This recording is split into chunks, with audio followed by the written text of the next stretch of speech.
Folks, Black Star Network is here. Hold no punches. I'm real revolutionary right now. Black power. Support this man, Black media. He makes sure that our stories are told.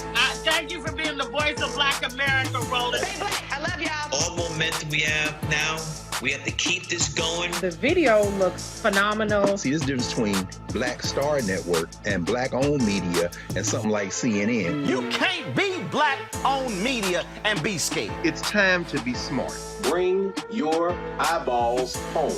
You dig?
Today's Friday, November 10th, 2023. Coming up on Roland Martin Unfiltered, streaming live on the Black Star Network. Vice President Kamala Harris files the paperwork putting President Joe Biden on the South Carolina 2024 presidential ballot, leading off the Democratic presidential primary. Alabama Senator Tommy Tuberville continues to block hundreds of military nominees over the Department of Defense's abortion policy. Virginia Democrats take control of both the Senate and the House. We'll talk with Delegate Don Scott, Virginia's House Democratic leader, who will become the first black Speaker of the House in Virginia, about how that happened.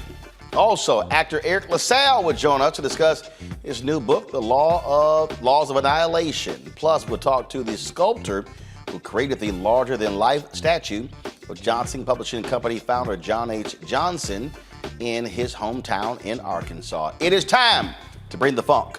I'm Roland Martin Unfiltered on the Black Star Network. Let's go.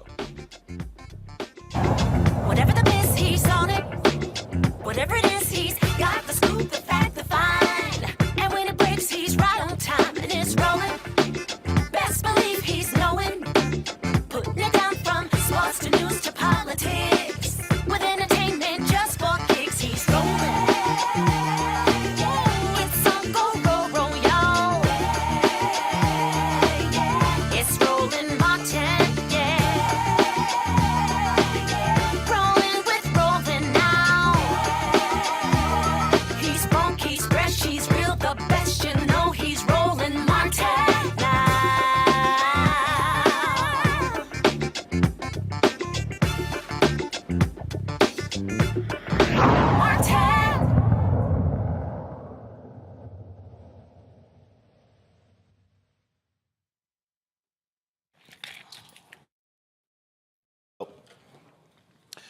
Vice President Kamala Harris made a trip to South Carolina today. The goal, to file the paperwork to put President Joe Biden and her on the 2024 presidential ballot. South Carolina is going to lead off the Democratic presidential primary thanks to a White House-led schedule overhaul meant to empower black voters. The DNC approved a new 2024 calendar where South Carolina's primary will be on February 3rd. Nevada will be held, of course, 3 days later. The schedule also moves Michigan into the group of early states, voting before Super Tuesday on March 5th, when most of the country has primaries. In recent months, Harris has traveled the country to build excitement among young people and voters of color, when polls show that most Democrats believe Biden is too old for a second term. My panel joining me right now from Detroit, Michael Imhotep, host of the African History Network show, Joy Cheney, founder of JOI Strategies out of D.C., Matt Manning, civil rights attorney out of Corpus Christi, Texas. Glad to have all three of you. Joy, I want to start with you. Lord, the white folks in New Hampshire and Iowa have lost their mind. They are still upset. They're mad. New Hampshire says, how dare you? They are still going to go first. Bottom line is Biden's name is not even on the ballot there. What you have going on there, you have folks trying to write his name in there. And I've always thought it to be incredibly arrogant of New Hampshire and Iowa to think that somehow they knew better than everybody else and they had a right to only be the first two to go. And I don't mind this change at all. No, I don't mind this change at all. So I'm a DNC alum, and it was always sacrosanct for a long time that Iowa and New Hampshire had to be first. But we know that what was is not what is, and that changes do have to be made. So I'm really thrilled to see this change, and I think that the country will be just fine. We are more diverse. We are, than we've ever been, and people are engaged, and especially for the Democratic Party, we need to make sure the entire country is represented. And I think we're going to see the proof in the pudding. Seeing what happens when South Carolina kicks things off will make a huge difference. Why should Iowa and New Hampshire set the tone for the rest of the nation? And I hope my other panelists will agree. You know, Michael, again, I think back to 2008 when Michigan and Florida, they wanted to have a greater say. They moved their primary. The Dems said, no, we're not going to count your delegates. And they didn't. Even after the fact, they still said, we're not counting your delegates.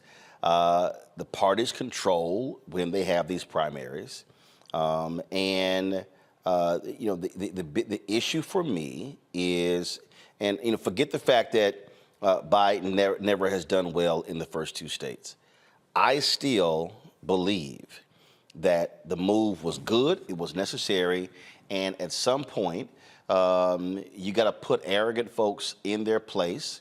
And if you're Iowa and New Hampshire, what they really are pissed off about is that the millions and millions of dollars that normally are spent in their states on hotels, television, radio, food, staff, all of those things, that ain't happening. And that's why they're upset. Well, that's part of the reason why they're upset. The other part of the reason why they're upset is because it moves to the forefront issues that are pertinent with the African American community. Okay, this is another reason, and it's going to cause other people who are running. Now, I'm not talking about other Democrats because that's just a waste of time, but it's going to cause other people who are running and paying attention to have to shift their policy platform. Okay, so this was a huge move. Now, what has to happen is that we have to capitalize on this and actually understand our own issues. Because as you talked about here on this show before, Roland, numerous times, as we deal with Tamika Mallory, as we talk to Cliff Albright, things like this, a lot of African Americans, unfortunately, don't understand our own issues and don't understand how to bring into fruition what it is that we even say that we want. But what this does is it pushes to the forefront policies that are critical and beneficial to the African American community. So this is a huge win for African Americans, and I think it's going to benefit the Democratic Party. And we have to remember, 16.9 million African Americans voted for Joe Biden and Kamala Harris in 2020, and this is part of the dividends. This is part of the rewards of that. You know, Matt, again, the folks in Iowa and New Hampshire, they have been just beside themselves, just so angry, so upset. And it does change the focus on the issues that are talked about as the outset of the campaign, and which I think is important. You take Nevada. Nevada, by being second, has a significant Latino population. That changes the focus, if you will. I was so sick and tired of hearing about them damn farmers and ethanol and all that crap, in Iowa. And it was, and let's just be clear, the Iowa Democratic Party totally screwed up their caucus. I was on the set of CNN in 2012. We were there till 2 or 3 o'clock in the morning because they didn't know how to count, only 200,000 people. And I still think the caucus system is stupid anyway. But again, I think the change is good and necessary, and it's going to make for a much more interesting, a much more interesting open primary in 2028. Well, and I think that the protest shows you that a lot of what you hear rhetorically as it relates to the issues is more virtue signaling than it is anything else, and that their self-interest is really what's driving a pushback against changing it to South Carolina, particularly as we see social issues always discussed. It's a lot of times liberal white people who are carrying the mantle for that. But when the opportunity comes for Black issues to be at the forefront because of the sequencing, you see a pushback. So one, I think that kind of ferrets out who's really about what they say they're about. But hopefully this will have a measurable effect, too, on the approval ratings in terms of how they do in that primary and in terms of putting our issues first, because I know right now the Biden and Harris administration is struggling with approval ratings as it relates to the Israel conflict. So I'm interested in seeing what hopefully a strong turnout there will have on that effect and on the effect of momentum with all the primaries. All right, folks, hold tight 1 second. We come back. We're going to talk about New York Mayor Eric Adams. He's having some issues. FBI seizes his cell phones as well as his iPad in their investigation into whether or not foreign money was used in his mayoral race. We'll be right back on Roland Martin Unfiltered right here on the Black Star Network.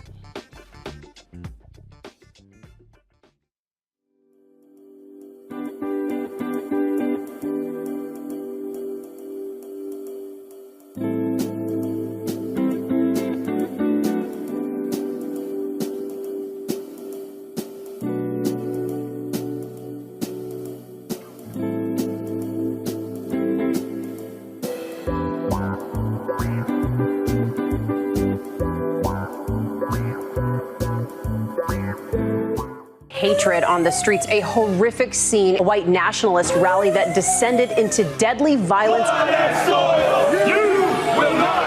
White people are losing their damn minds. As an angry pro-Trump mob storms the U.S. Capitol, we've seen We're about to see the rise of what I call white minority resistance. We have seen white folks in this country who simply cannot tolerate Black folks voting. I think what we're seeing is the inevitable result of violent denial. This is part of American history. Every time that people of color have made progress, whether real or symbolic, there has been what Carol Anderson at Emory University calls white rage as a backlash. This is the rise of the Proud Boys and the Boogaloo Boys. America, there's going to be more of this. Here's all the Proud Boys, guys. This country is getting increasingly racist in its behaviors and its attitudes because of the fear of white people. The fear that they're taking our jobs, they're taking our resources, they're taking our women. This is white fear.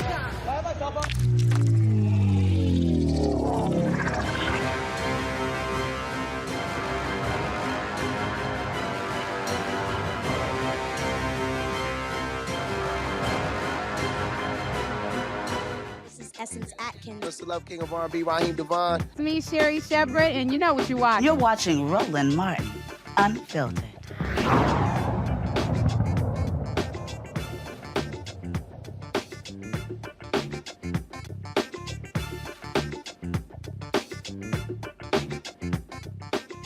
A few days after federal authorities raided the home of the chief fundraiser for New York Mayor Eric Adams, causing him to rush back from meetings in Washington, D.C., well, guess what? They now have seized his phones. This is the New York Times story right here. FBI seizes Eric Adams' phones as campaign investigation intensifies. What the story laid out, that FBI agents approached, it says right here, the agents approached the mayor after an event at New York University on Monday evening and asked his security detail to step away. A person with knowledge of the matter said they climbed into his SUV with him and, pursuant to a court-authorized warrant, took his devices. The devices, at least 2 cell phones and an iPad, were returned to the mayor within a matter of days, according to that person and another person familiar with the situation. Law enforcement investigators with a search warrant can make copies of the data on devices after they seize them. Now, again, this follows after the FBI raided the home of the chief fundraiser for the mayor. This has been, and some have speculated, that it dealt with, again, the work of 25-year-old former intern Brianna Suggs. Now, her home was the one that was raided. She was the star fundraiser for the mayor. He said that he returned from a trip to D.C. Literally, he landed in D.C. Feds had raided. He got back on a plane and flew back to New York. He said that he needed to be with his people as they went through a traumatic experience. Matt, I'll start with you. When the FBI starts grabbing your cell phone and your iPads, you might want to worry a little bit. 2 words, all bad. If the FBI is poking around in your devices, that should really concern you. And a couple things that I think people need to know. The first is, it mentioned a warrant from the judge. What's concerning about that is a judge has to find that there's probable cause to search those devices. So this isn't just law enforcement saying, hey, we think you have information that may be pertinent to this. This is a judge saying, I believe that you've presented to me enough evidence that there may be probable cause, or rather there is probable cause to search those devices. So that would be concerning. I don't know all the ins and outs of federal campaign laws, but recently I was asked to be counsel for a campaign. I'd never done it before. I called a friend of mine who works in that space, and she told me that the joke is FEC jail is real jail, meaning that the feds take very seriously any issues as it relates to campaign finance. So this would be concerning. I will say, however, with him being the candidate, I don't know how intimately involved he would be and whether his devices really have that information on them. But I'll tell you, in my practice, digital devices are, bar none, far and away today, what gets people in the most trouble, particularly because those cell phone dumps can find deleted images, deleted text messages. Things you think you can hide cannot be hidden in phones the way you think that they can be. So this could be concerning if there's, in fact, information or evidence that they've done something against the law as it relates to their campaign finance. Joy, what do you make of this? You know, I want to wait and see. Just because he is the candidate, we don't know all the details. I think it makes sense to have his devices. Hopefully they exonerate him and make it seem, or at least remove one source of evidence that he might have engaged in some wrongdoing. FEC jail is real. I also think it's a reminder that, you know, for Trump and Republicans who believe that the FBI is biased against them, it's not true. The FBI is biased against wrongdoers, right? People who break the law or who are suspected as breaking the law. With any luck, we will have an investigation here and it will not result in further charges. What I do hope is whatever the FBI decides, that it does so quickly so that the people of New York can move forward. It is very hard to govern when you have something like this hanging over you. And sometimes I worry with these types of investigations and prosecutions, that sometimes they are done and they linger on. And the only people who really benefit, or hurt by it, are the citizens, right? Because it distracts their leaders. So I hope that whatever they decide to do, they will do it thoroughly, decisively, but quickly. Michael. Yeah, Roland, I was reading an article from the New York Times as well, and it seems like this investigation is it's a criminal inquiry into whether his 2021 campaign conspired with the Turkish government and others to funnel money into its coffers. So that just sounds, I don't know Mayor Adams personally, but everything I know about him through the media, that doesn't sound like him. We'll see how this plays out, this investigation. But this is a big development. This is not something that's good, but we'll see what they actually turn up as evidence. Matt, again, Adams, former New York police officer, he has talked about how he is very much about doing everything the right way. He says sometimes he's driven his staff crazy by that. But again, when you start talking about getting money from foreign sources impacting elections, that is not something that they play about. And it is indeed a criminal investigation. Yeah, and I think Joy's right to remind us that we need to, hold off until there's concrete evidence of wrongdoing, right? This is purely investigative at this point as far as we know. So, we can't pass judgment on whether he did something wrong or didn't do something wrong. But I will say that, it's nonetheless concerning. And I'll say the problem a lot of times with law enforcement is that they don't necessarily have clarity on charges, but it's very easy for them to bring charges. So the concern a lot of times is just the appearance of impropriety, because you're not even defending real substantive charges yet. You're just a part of an investigation. And that alone is concerning, because if they find anything that they want to try to make hay of, there's not anything that really stops them from that, particularly when they've gotten entree to those devices through a judge's warrant. So, if there's information that exonerates him, I hope that's the case. But it is concerning that he would be a part of this investigation, because the feds don't play. And if they go get a warrant and a judge gives it to them, that's because they believe they have something that may be found in those phones. Man, if you worked on that campaign, what would you be advising all those folks to be doing right now? Well, first, I'd be making sure I had representation if I had reason to believe I might be part of that probe.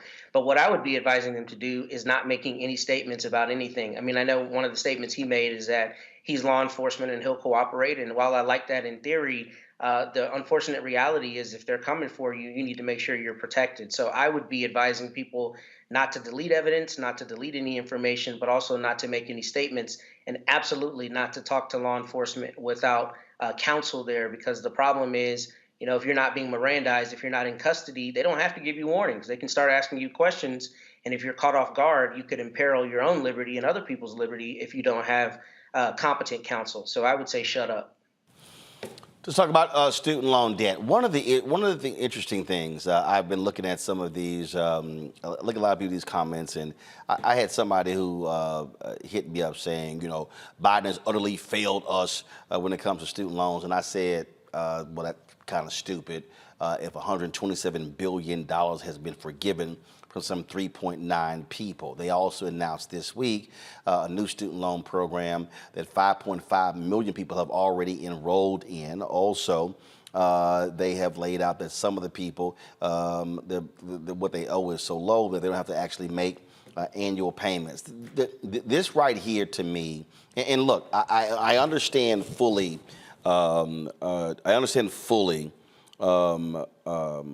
Michael, what people say. Well, they say, well, Biden promised he was going to get rid of student loan debt. Well, let's see what happened. First and foremost, he made the announcement. Supreme Court overruled him, ruled it unconstitutional. So this notion that some people are running around saying, well, he failed us in doing so, strikes me as kind of stupid. It strikes you as kind of stupid because it is stupid, Roland. They don't understand what it is they're looking at. This goes back to 2016 when Donald Trump won through the Electoral College, because most people don't understand how the Electoral College works, and he was able to get 3 Supreme Court justices confirmed. after Mitch McConnell helped to block Merrick Garland, who was Barack Obama's Supreme Court justice. So they flipped the U.S. Supreme Court, and you have now a 6-3 conservative majority. And it was Donald Trump's 6-3 conservative majority with the help of the Heritage Society, the Federalist Society, the Heritage Action, in the Federalist Society, Leonard Leo. You have a conservative majority Supreme Court. They ruled against not just the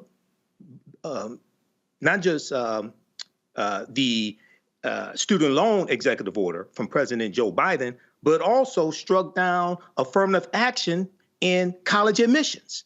Okay, so this is understanding that there are 3 branches of the federal government, not just the executive branch, which we definitely have to keep, but it's also the judicial branch of the federal government, federal courts, Federal Court of Appeals, and the U.S. Supreme Court. Okay, so this is why I tell people, you have to read the U.S. Constitution, because if you don't understand the U.S. Constitution, you're not going to understand any of this and how all these parts come together. It's the same thing that's going on right now. We're about 7 days away from possibly a government shutdown.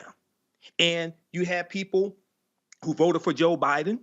Maybe they didn't vote in the 2022 midterm elections, but don't understand that based upon Article 1, Section 9, Clause 7 of the U.S. Constitution, the power of the purse belongs to Congress, the ability to tax and spend. So the president, the White House submits an annual budget, but it's confirmed by both the House and the Senate. So we have to actually understand how this game is played so we can play the game to win as opposed to just being bystanders. This here is a tweet that Walter Kimbrough, Matt, put out. This was an article. It was in Bloomberg. And he said the Supreme Court struck down President Joe Biden's plan to cancel as much as $20,000 in federal student loan debt per borrower for those making under $125,000 a year. He goes, and then he says, yet an educator interviewed won't vote because Biden didn't do it. Crazy. Are people that dense? This notion that he didn't do it, he tried, he did, another equal branch of government said you can't do it. But they still have been able to cut it's $1.6 trillion in student loan debt out there. They've been able to cut $127 billion. Please explain to me or show me where any Republican wants to get that done. So this idea that, oh yeah, damn the $127 billion and damn the 3.9 million that were helped, it wasn't me, so he didn't do it. This is a particularly sore subject for me, considering I paid my student loans today, this morning. I don't enjoy having to do that, but nonetheless, I'm blessed to be able to. But yeah, you're right. Look, I mean, it was the Supreme Court's decision, not Biden's, and they attempted, I think, valiantly to do that. But I think really we're having the wrong conversation when it comes to student loans. Student loans are always had in a conversation about, basically some faux morality about you've made an agreement, you need to honor that agreement, so on and so forth. But it ticks me off when we talk about this because, we subsidize farmers. We're the same people who talk about free market enterprise, but we find a way to fix prices so that some corn grower in Iowa doesn't lose their shirt on their corn harvest. That to me is problematic because it seems like we're doing one thing and espousing another, but in a different scenario, we're handling it differently. So to that end, the Biden administration did in fact try to nix a lot of the student loans. And that was already a question. I think Michael, laid it out perfectly. There is a check and balance, and an executive order only has so much strength as it relates to things that can be done and that can't be done as it relates to what the Supreme Court decides to uphold. But the bigger thing is Congress needs to recognize that the cost of going to college is extraordinary these days. It balloons every year. And the fact that there's no price control on that is really the biggest determinant for this, because the reality is we live in a society now where having an education provides you a markedly greater opportunity than it does if you don't. That's just the reality. And that's what children are taught. And until Congress sees this more as an issue that I think energizes and helps, your average American more than it does some faux moral question, we won't make meaningful progress on that despite what the administration does, because this has to be remedied through congressional legislation. And until that happens, we're going to have the same impasse and the same BS conversation that we continue to have about student loans. See, the thing that drives me crazy, Joy, and it really bugs me. It gets on my nerves when I hear these people go, Biden's done nothing for black people. And you go, nothing? I know. And it's sort of this absolutism. And people are stuck on this. And then, like, for instance, I get a kick out of we ain't got no anti-black hate crime bill. Actually, there have been 3. Yeah. There have been 3. And so this idea that, Civil Rights Act was actually an anti-black hate crime bill. The James Byrd Act, that was as well. The act that dealt with the burning of black churches, that as well. And you have these people who say these things as if nothing has been done. And then this idea, in fact, I saw somebody the other day, so Chuck Schumer sent out a tweet where he was talking about federal judges. And so his tweet was, where is it? He was talking about judges that was confirmed. So this is the tweet here. Confirmed, Monica Almadani as district judge for the Central District of California and Brandon McMillan as district judge for the Eastern District of Michigan. With their confirmations, the Senate has now confirmed 50 black judges and over 100 people of color to the bench. And then people go, oh, well, judges don't matter. And you're like,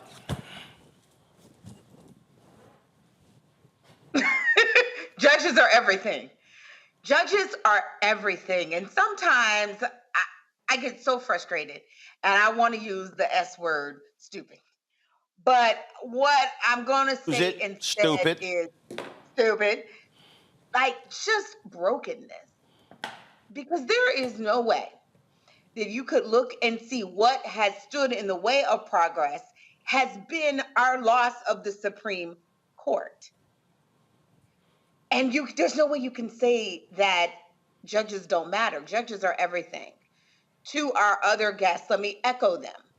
What the Supreme Court said was that Biden couldn't do it. So that says he was trying to.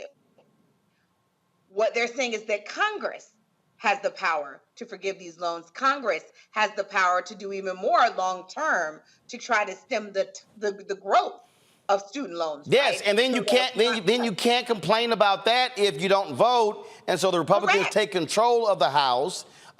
Look, so right now they have control of the House. Democrats control the Senate. They may very well, Manchin's not running in West Virginia. If Democrats don't hold one of those seats, they may take control of the United States Senate. So guess what? Now it's going to be harder to confirm judges. So, and I guess for me, what drives me nuts are people who don't understand the long game. It's the long game, Joy. And so if you focus on the long game, you know what? You may be able to achieve this in the first 4 years. But then the goal is to re-elect to achieve this.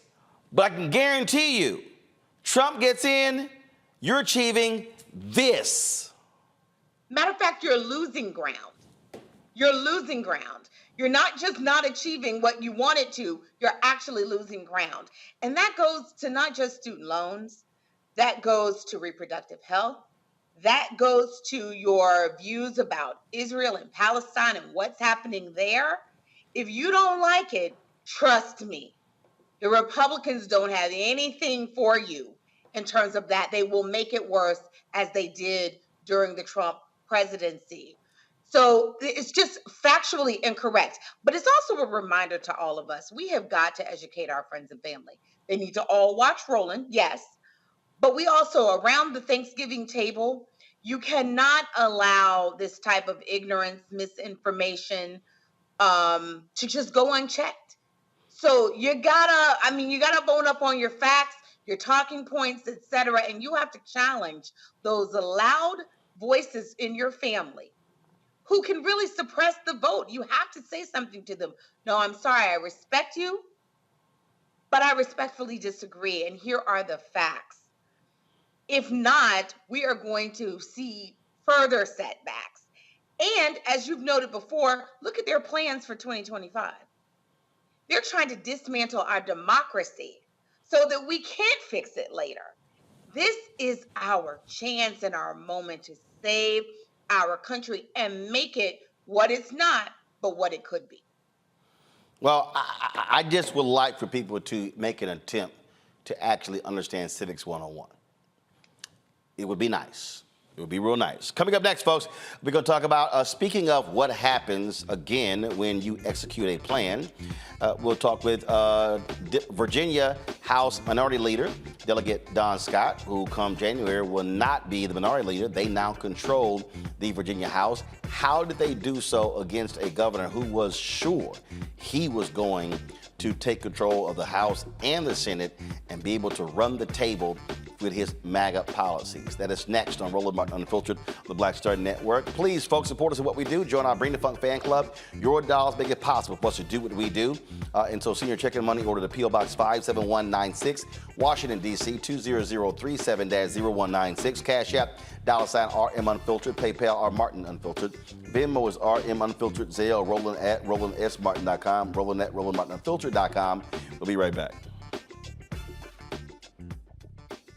When you talk about blackness and what happens in black culture, we're about covering these things that matter to us, speaking to our issues and concerns. This is a genuine people-powered movement. There's a lot of stuff that we're not getting. You get it, and you spread the word. We wish to plead our own cause.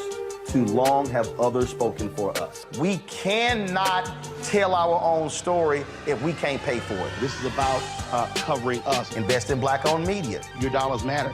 We don't have to keep asking them to cover our stuff. So please support us in what we do, folks. We want to hit 2,000 people, $50 this month, raise $100,000. We're behind 100,000, so we want to hit that. Y'all money makes this possible. Checks and money orders go to P.O. Box 57196, Washington, D.C. 20037-0196. The Cash App is $RM Unfiltered. PayPal is R Martin Unfiltered. Venmo is RM Unfiltered. Zelle is Roland at RolandSMartin.com.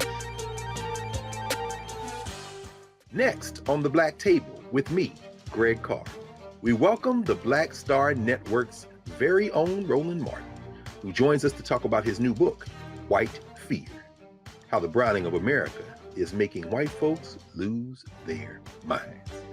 The book explains so much about what we're going through in this country right now, and how, as white people head toward becoming a racial minority, it's going to get, well, let's just say, even more interesting. We are going to see more violence. We're going to see more vitriol, because as each day passes, it is a nail in that coffin. The one and only Roland Martin on the next Black Table, right here on the Black Star Network. On the next Get Wealthy with me, Deborah Owens, America's Wealth Coach, inflation is on the rise. Interest rates are high. Can you still thrive during these uncertain times? On the next Get Wealthy, you're gonna meet a woman who's done just that, living proof of what you need to do to flourish during these uncertain times. These are times where you take advantage of what's going on. This is how people get rich or richer. That's right here on Get Wealthy, only on Black Star Network. I'm Dee Barnes, and next on The Frequency, we have griot, performance artist, and author writer, singer, and composer, Queen Mother Nana Camille Yarborough. Please join us for an incredible conversation of knowledge, wisdom, and power of the elders. I'm a perception changer. You're a rearranger. You're a mind evolver and a problem solver. You're a beast eater, a soul excreter, a void filler, and a bile spiller. You are a thought former, a plan former, a power orchestrator, and a tongue translator. Right here on the frequency on the Black Star Network. Farquhar, executive producer of Proud Family. Bruce Smith, creator and executive producer of The Proud Family, Louder and Prouder. And you're watching Roland Martin Unfiltered.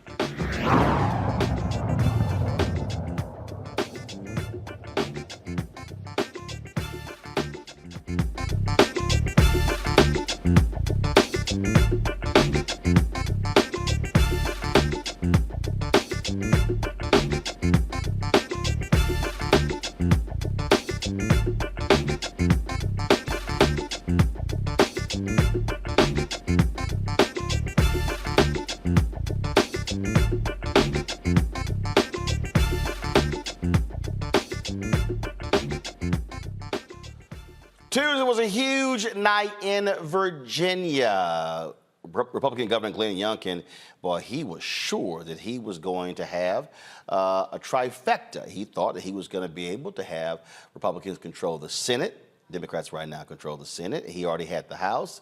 But what ended up happening? Didn't get the Senate, and Democrats took control of the House. It was a clear plan that was led by my next guest. It was one that people said, hey, I don't think you can raise the money. I don't think we can do these things. But he understood that if you put in the work, good things will happen. Joining us right now is Delegate Don Scott, who is the Democrat House Minority Leader in Virginia. But that will change in a couple of months because now that they control the chamber, he will be the next Speaker of the House. Frack, glad to have you here. You feel pretty good this week, huh? What can I be angry about? I'm happy. We're great. We're doing everything that we said we would do. I think sometimes people underestimate us, and I love that because that's my superpower, being underestimated. And so one of the things that people do, you can get a lot done when people don't think you're a real threat. And so I think what happened in this case, we were underestimated. Folks told me because I guess I was a black man in this position for the first time that I wouldn't be able to raise the money. And I think Obama gave us the blueprint for that. That's not true. We reach out, we do the work, we can raise the resources because it's not about just race. It's also about ideas. It's about leadership. And I think we were able to put those things together, to get a plan, to put Virginia, the old capital of the Confederacy. Now they're gonna have a black man as a speaker for the first time in the history of this great state. I was cracking up laughing because Charlie Kirk, Republican, he was all mad and upset, saying Democrats, they outspent us by $8 million. Youngkin, even Ronna McDaniel admitted that Youngkin told them, hey, we don't need the RNC money, and now they're mad because they lost. Well, that's what happens when you underestimate people and you don't use all of the arrows in your quiver. We used every single thing. We overspent. We knew we needed to because Virginia is a purple state.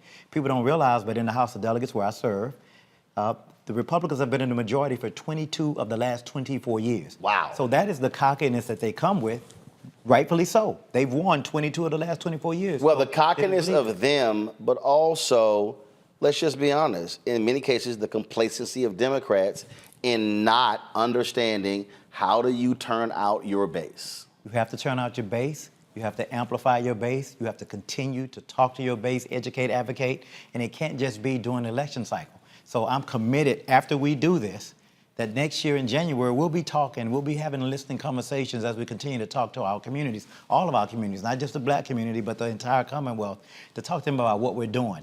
I heard you talking about, people say, well, what did they do? What did they not do anything? We're doing a lot, and we did a lot for the short time we had the majority, but nobody understands and knows, so we have to continue to communicate because Janet Jackson wrote a song about it. What have you done for me lately? And so that is the voters. You have to continue to educate, otherwise they'll go backwards. I think the voters want normalcy again. They believe in democracy. They don't want the mess that the Republicans have caused, that they've seen them doing in D.C. They don't want it in Virginia. And I think it was a clear repudiation of MAGA Republican politics and Governor Youngkin I call him MAGA light. He tries to be MAGA light. He wants all of the benefits of MAGA, but he don't want to go as far as Trump. But I think they rejected MAGA and MAGA light, and they want back to normal, like the old school Republicans that just cared about national security, foreign policy, and economics, and not this veiled racism and divisive culture war. I also fundamentally believe Democrats have got to learn how to take credit for stuff. When you look at, for all of his craziness, Donald Trump was all about marketing. He took credit for stuff he didn't do. He was running around taking credit for a bill that Obama had signed. And what I've never understood with Democrats on the national level and the state level, they can pass things, but are afraid to thump their chest. I keep telling people, politics is not just about legislating. 80% of politics is seizing the bully pulpit and said, we did that. That's right. We did that. We did that. And so when you imprint that on people's minds, they go, they did that. I 100% agree. I think Democrats are sometimes guilty of winning the debate, winning the argument, winning the policy, and losing on the politics. Not understanding, like, that was an election Tuesday, but my next election started Wednesday. And I think that's the messaging, that's the aggressiveness that we have to continue to win. There is no such thing as an off year. There's no such thing as next year. The next day, your communication begins. The next day, your messaging begins. The next day, you begin to talk to your voters again and get them refreshed. So when the time comes and you need them, they'll be there. But if we only come around when it's raining to ask for an umbrella, then you're not going to get it. You have to always be there and be prepared, even when it's not raining, to ask for an umbrella. And I think that's what the generation of leaders in Virginia now, being led by me, I believe you have to do that. I think you have to bring in diverse voices.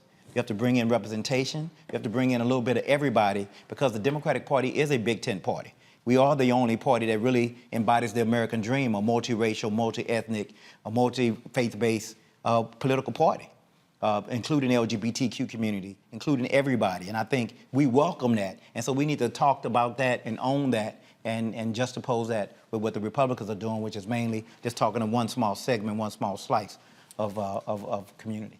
I've looked at a lot of these national shows, and that night it was driving me crazy because all of them were making the assumption that, Virginia was totally about abortion.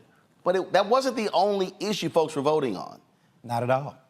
I mean, you have to remember, the governor's first thing, the first executive order he passed, his day one agenda, he called it, was to pass an executive order banning CRT. That offended a lot. Like, you don't want to teach our history? So people need to understand, like, it was not only that, it was banning, attacking public education. You know, some people they called it one thing, but we saw it as you want to defund public education. And I think those messages resonated. He wanted to ban books. I mean, so when you start talking about that, when you start talking about he wanted to do $1 billion ongoing permanent tax cut for corporations that didn't ask for it and didn't need it. And take it away from with the state sitting on a massive surplus. With the state sitting on a massive surplus, when we just had a report that saying we've been massively underfunding our public schools. Who goes to public schools? So we had a lot of folks that said, hold on, what is this guy doing? He might be likable. He might be Trump light. He wear that red vest. He's likable, but we don't like his policies. So he can stay there, but we're gonna get rid of his co-conspirators. We throwing them out, and we're gonna start over. And I think that's what we've done. We have an opportunity to continue to build. Virginia is a very purple state. The way these new maps are drawn, it's very slim margins. The last election we lost the majority by about 200 votes out of millions cast. And so this time we won the majority. Probably the 2 seats that made the difference was about 1,800 votes out of millions cast. You have to micro-slice, micro-target, talk to your voters, and then you got to spend a lot of money, because if you don't spend it, they're going to bully you out. So you have to do it to keep up with the communication. So I think we learned some lessons, and we're going to continue to learn lessons. We gave the most money. I raised the most money of any minority leader in the history of the Commonwealth of Virginia. We gave the most money direct to our candidates, because we wanted candidates to be free to talk to voters, to knock doors, not to be doing call time, which is what you do normally when you're running for office, always on the phone trying to raise money. We wanted to free them up for that, and we had our leadership team, led by me and others, to be able to bring in the resources to fund those campaigns. And speaking of that, when you talked about how you have to speak to these areas in off years. I think that's important. And like I am constantly saying on this show, in speeches and other places, that people look at elections the wrong way. We run out here and we go, vote, vote, vote, vote, vote. And I'm like, folks, voting is the end of the process. Before you vote, you gotta be registered. And then before you get registered, I've gotta educate and enlighten you on why you need to get registered. And then when you register, why you need to vote. And I think the thing that drives me crazy, and I'm gonna say it, largely with these white Democratic strategists, they just wanna dump the money on TV and radio and don't want to spend the time parsing the data, educating the voters, talking to them, connecting the dots, going through all of that, looking at the precincts, where the weaknesses are. Let's send folks there to turn them out. Is just think, oh, just run the ads and that's gonna solve it. No, and I believe Biden and Harris has to do the exact same thing. It's a bunch of people saying, oh, something didn't get done. Then when you run it down, oh, we ain't know all that. So you gotta, I believe they gotta spend January to July really focusing on educating and enlightening, and then you get them to register and then vote. I mean, I think President Obama made the blueprint for grassroots outreach before you do that, but you got to inspire people first. And I think we have to continue to educate, advocate, and inspire, because you think about it, 1965, Voting Rights Act, that's the beginning of America as I see it. Right. That was the beginning of America. And if you think about it, you didn't have to tell black folk to go vote. We knew we was getting cracked in the head. We had to go vote. Voting was a way of saving our lives, right, and saving our children's future. So we have to go back and make people understand that just as it's not physically as hostile, they still killing you in your pocketbook. They still killing you in education. And so we have to continue to educate folks, and we got to continue to educate all communities to let them know everybody has a stake in this. And I think a lot of white folks, when I talk to them, I got put in this position by my white colleagues. It's not racial. They want excellence. They want leadership. They want guidance, and they want fighters. And I think people want to see that in their leaders, and that's why Trump is so popular, because he's known to be a fighter. He's doing those things. We may not agree with it, but they see him as their champion. Right. And at the end of the day, we need to match that same energy and have our own champions. I often talk about when black people, when we vote at a higher rate, we can sweep elections. Of the 5 town halls we did with you in the House Democrats, one was in Petersburg. And so that's a perfect example. Significant black population, go to my iPad, but a Republican, Kim Taylor, won with re-election. She beat Kimberly. They haven't called it yet. They haven't called it. They haven't called it yet? Yeah. So it was like, last I checked, she was up by 173 votes. Yeah. And when you look at the numbers, yeah, when you go through and look at, because like you see this piece right here, this is Richmond.com. They said in here, Taylor, small business owner, was first elected to the House. Said both parties thought they had a good chance in the contest because of geography. Adams had a strong hold in the city of Petersburg, while Taylor ran strong in rural Dinwiddie and Prince George's County. Here's the deal. You only have a stronghold if they turn out. And the reality is, black folks in Petersburg did not turn out. What was the number? 30%. If they come to 34%, because that is the largest, there are several localities in that district. Dinwiddie, Surrey County, Prince George County, and Petersburg. The largest part of that district is Petersburg, and they had the lowest voter turnout. So because of that, she lost. If you look at it on paper, you're like, there's no way an auditor or professional from Dinwiddie could lose that race. HBCU graduate. HBCU graduate. Well, she went to Virginia Tech, but she works at Virginia Tech. But she is an outstanding candidate. I mean, she is deep. She finished as the best candidate in our field, no doubt about it. And she could not pull it off because, and we did everything by the book, but it's something about not talking to voters all the time. You got to talk to them all the time. And we talked to them for about a year, and that still wasn't enough. So what happened here, you get a Republican who won last time.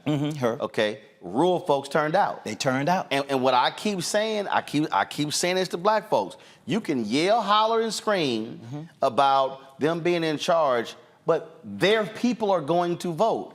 And if we have the numbers on our side, all we got, if 200 people had actually voted out of thousands in Petersburg, this black woman is the House delegate. Absolutely. It's just that simple. I mean, it's hard to, they could have went to the barbershop that day and got enough votes to all the barbershops in Petersburg and turned out and won. I mean, and part of the thing is we have to continue to talk to these voters, because I think what's happening is in Petersburg, and we have to talk to them, and we have to be able to deliver. One of the things about a lot of communities like Petersburg that are black, they just don't see a difference being made. And they see people doing a lot of lip service. So we're going to make investments, not only with conversation, but with resources. And I think if we do that, then they'll deliver. If we can give them what they need and take credit for it, because they've been neglected over time historically. And so we can do some things to help Petersburg. That's what we want to do. All right, hold tight 1 second, Don. We're going to go to a break. We're going to come back. Our panel gets to ask you some questions as well. Folks, we're talking with Virginia House Minority Leader, Delegate Don Scott, only for a couple of more months because by Democrats taking control of the House, winning it on Tuesday, he will become the next Speaker of the House in Virginia, the first African-American Speaker of the House in Virginia history, only the second African-American Speaker of the House of a state house in the South. That's huge, folks. We'll be right back on Roland Martin Unfiltered on the Black Star Network.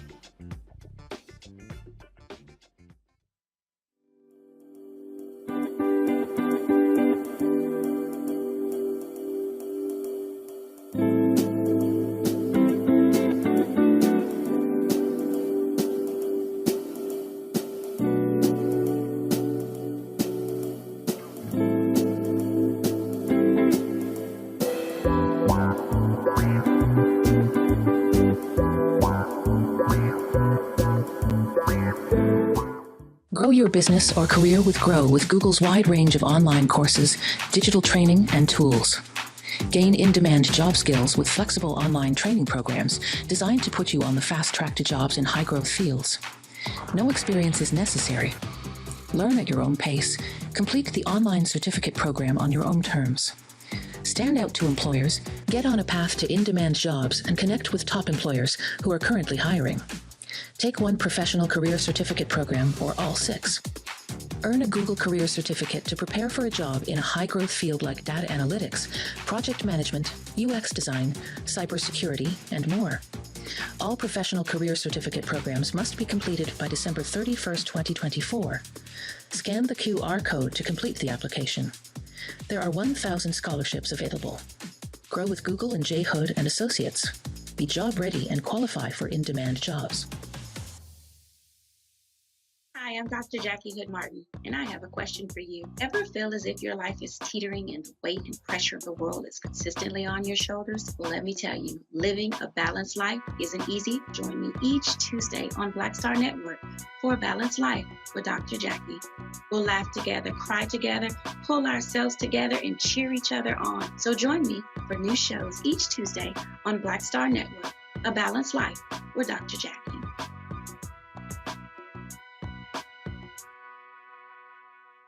Hey, it's John Murray, the executive producer of the new Sherry Shepherd Talk Show. This is your boy, Earthquake. And you're tuned in to Roland Martin, Unfiltered.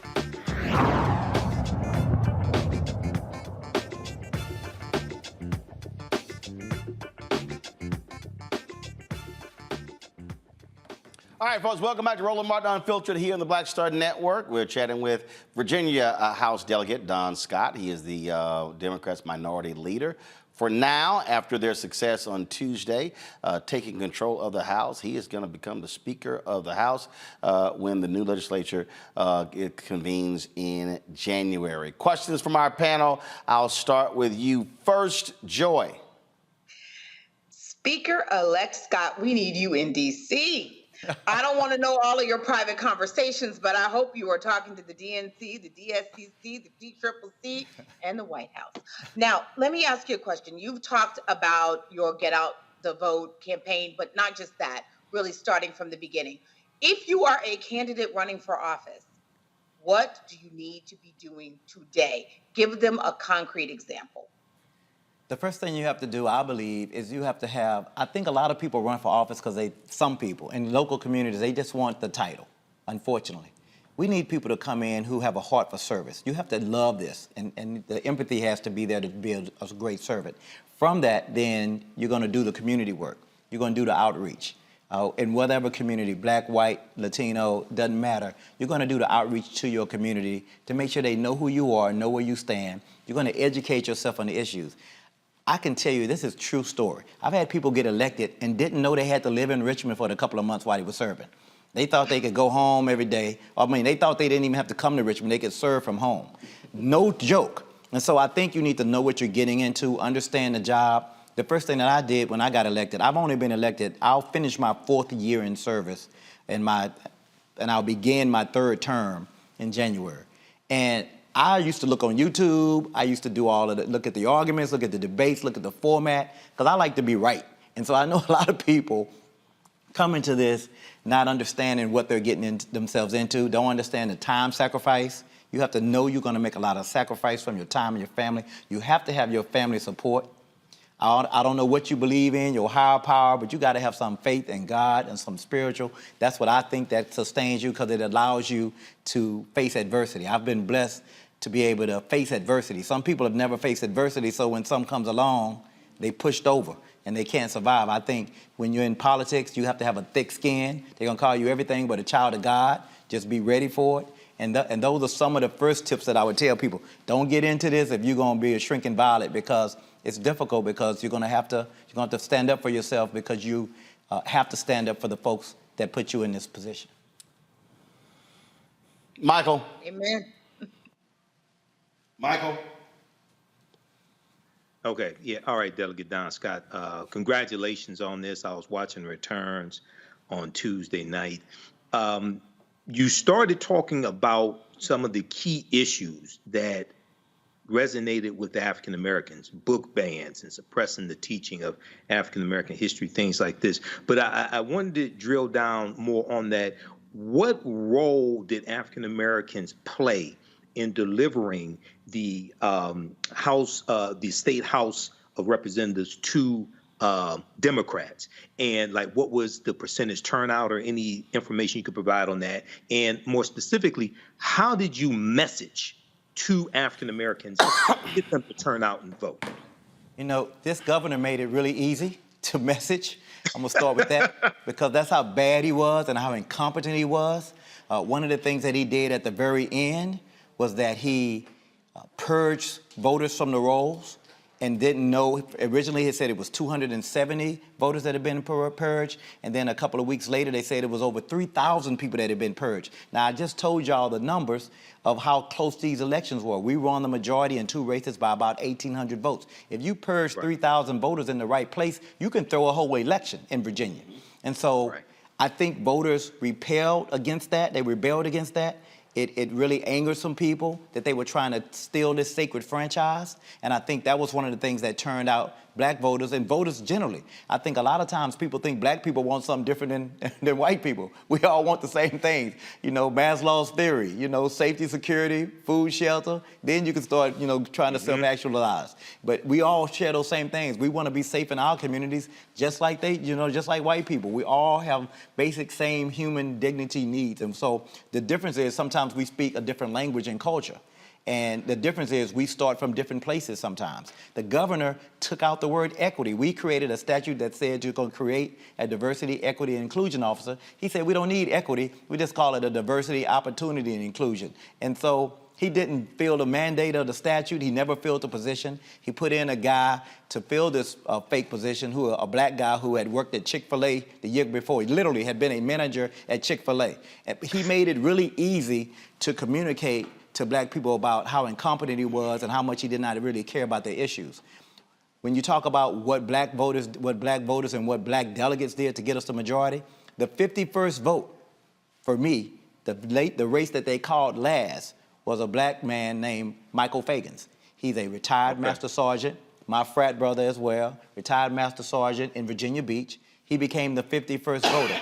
He is not in a majority black district. He is a black man who can talk to anybody. And I think what we have to take away from this election is that people want leadership no matter what the package outside looks like. If you share their values, you speak to their issues, they will vote for you. We have 30 new members we're going to have 30 members total in the Black Caucus. Out of 140 people, we're going to have 30 of those seats between the House and the Senate. So black people and white people are seeing that black leaders and black people are ready to lead. Right. Okay. I won't hold it against you that you're an alpha. I'm still glad you won. I saw that stuff on your thing. I wasn't going to say nothing about it because I feel sorry for people. I feel sorry for some people. My mama taught me to be polite. You can't hold it against them. That's Alpha and everybody else. I don't know why our little brothers and sisters get so angry sometimes. Who?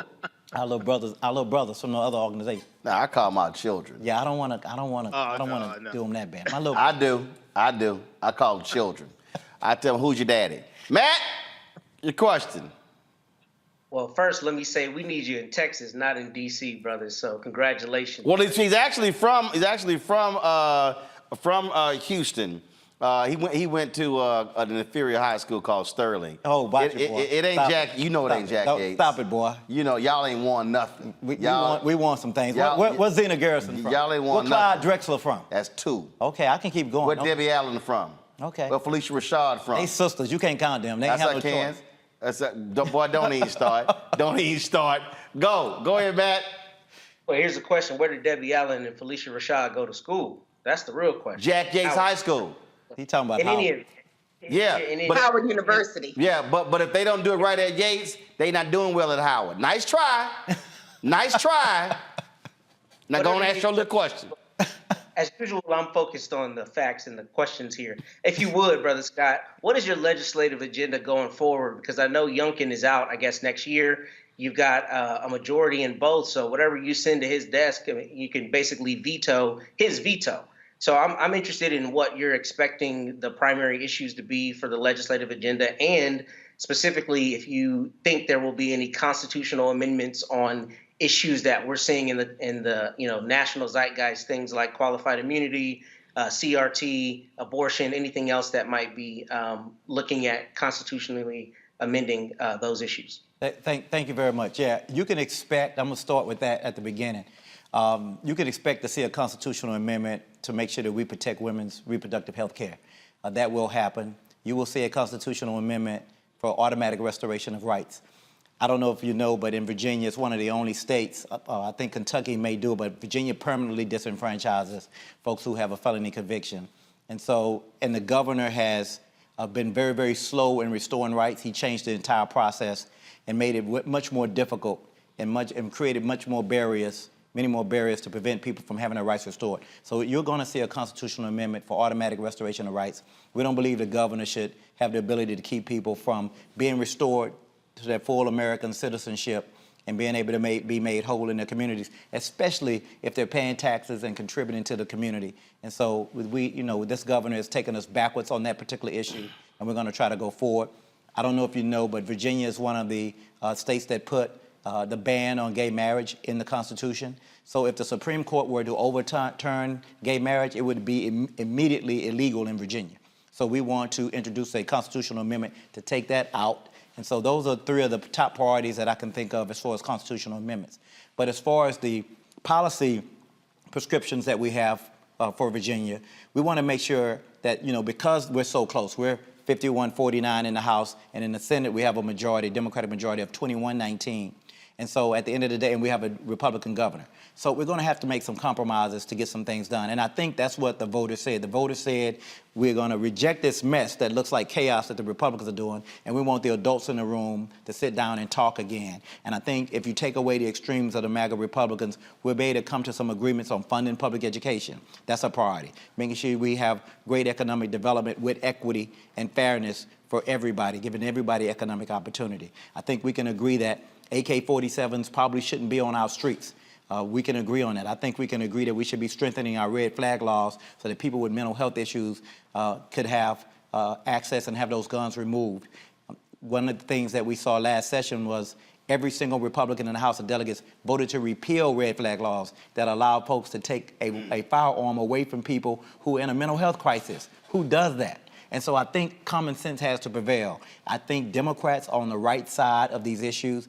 We're in the middle We're in the center on all of these issues. The Republicans are on the extreme. We're in the center on reproductive health care. We're in the center on gun violence prevention. We're in the center on economic opportunity for all. We're in the center in making sure that we fund public education. So if we continue to do those things and stay focused on the job at hand, I believe that we're going to make the governor sign some bills, do some things that most MAGA Republicans wouldn't do, because if he rejects it, then they'll pay again in 25.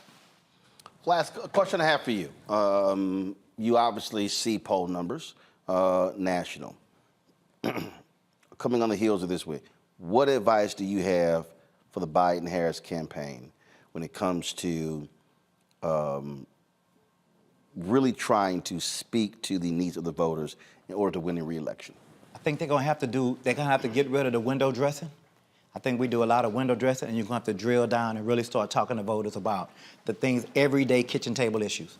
One of the things that people, unfortunately, I know we want to think this is all philanthropic and everything, but we some selfish things. And so we want to know what's in it for us. And I think we got to start telling people what's in it for us.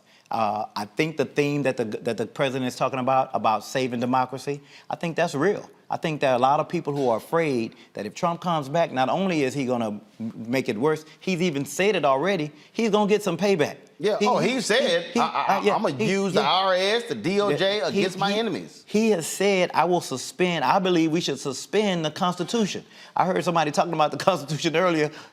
Dude, you can't do that. So at the end of the day, we need to make sure that we're continuing to educate people, and people react sometimes, if we inspire people, give them that hope, and also remind them of what happens if you don't. And I think they have done so much.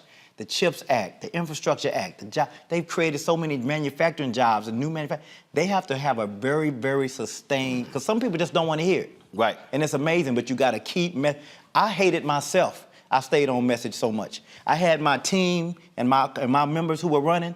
I know they probably were mad at me, because I was like, here is your box. Here is your message box. You leave this box, you should fill that zap. All right, you stay on message. And I think if we all stay on message, and the president and his team, they're smarter than I am, but if they stay on message, they can win this election. Because they got a crazy person that likes chaos. And if they stay on message, I think, and continue to be the grown-ups in the room, I think they win this election. It's called voting on sanity.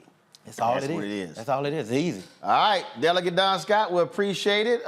Look forward to you being sworn in as a speaker. You're going to be there in January, baby. Yeah, I'll be there. I'll be there. I'll be there hanging out. I'm sure you have a bigger smile on your face then. And I'm sure, my alpha will be represented in the House. That's how we do it. All right, appreciate it. All right. Thanks so much. Take care. All right, folks, coming up next, we'll chat with director, actor, also author, Eriq LaSalle. Y'all know him from ER.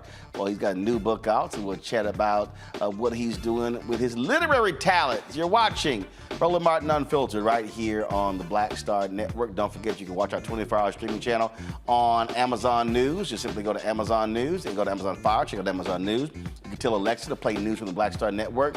Also, Plex TV. You can see us there as well. Also, Amazon Freevee. And you can check us out on Amazon Prime Video as well. We'll be right back. Grow your business or career with Grow with Google's wide range of online courses, digital training, and tools. Gain in-demand job skills with flexible online training programs designed to put you on the fast track to jobs in high-growth fields. No experience is necessary. Learn at your own pace. Complete the online certificate program on your own terms. Stand out to employers, get on a path to in-demand jobs, and connect with top employers who are currently hiring. Take one professional career certificate program or all 6. Earn a Google Career Certificate to prepare for a job in a high-growth field like data analytics, project management, UX design, cybersecurity, and more.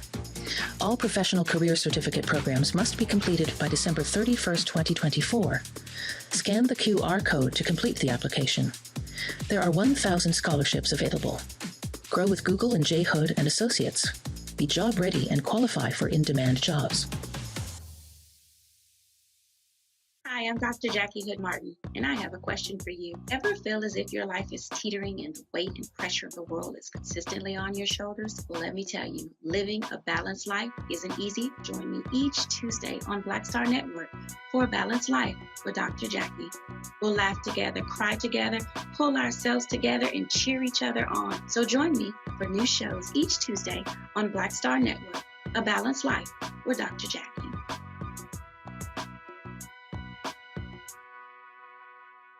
I am Tommy Davidson. I play Oscar on Proud Family, Louder and Prouder. Right now, I'm rolling with Roland Martin, unfiltered, uncut, unplugged, and undamn believable. You hear me?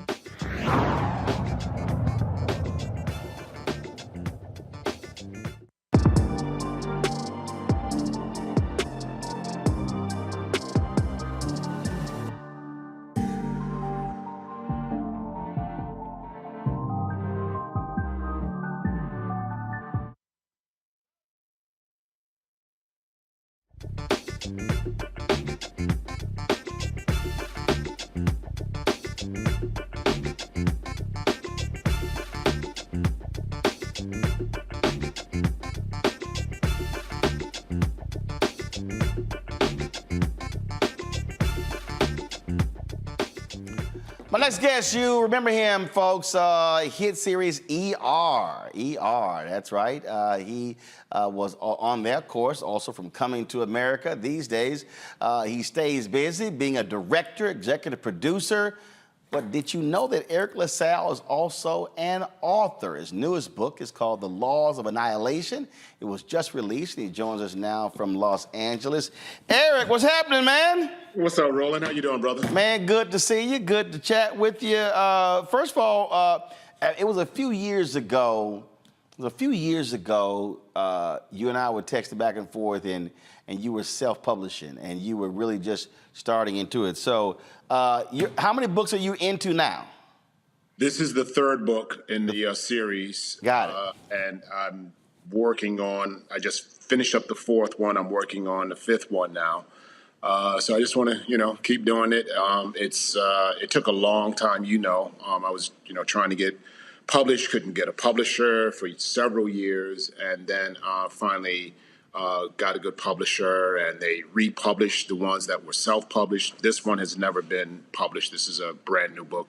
But the funny thing is, all those books that weren't published, by a publisher traditionally, now, we're making bestsellers lists, and we're making all three of the books. I actually pulled off a trifecta of being number 1, 2, and 3 on a few bestsellers lists. So I say that to really say that, sometimes you can't listen to people.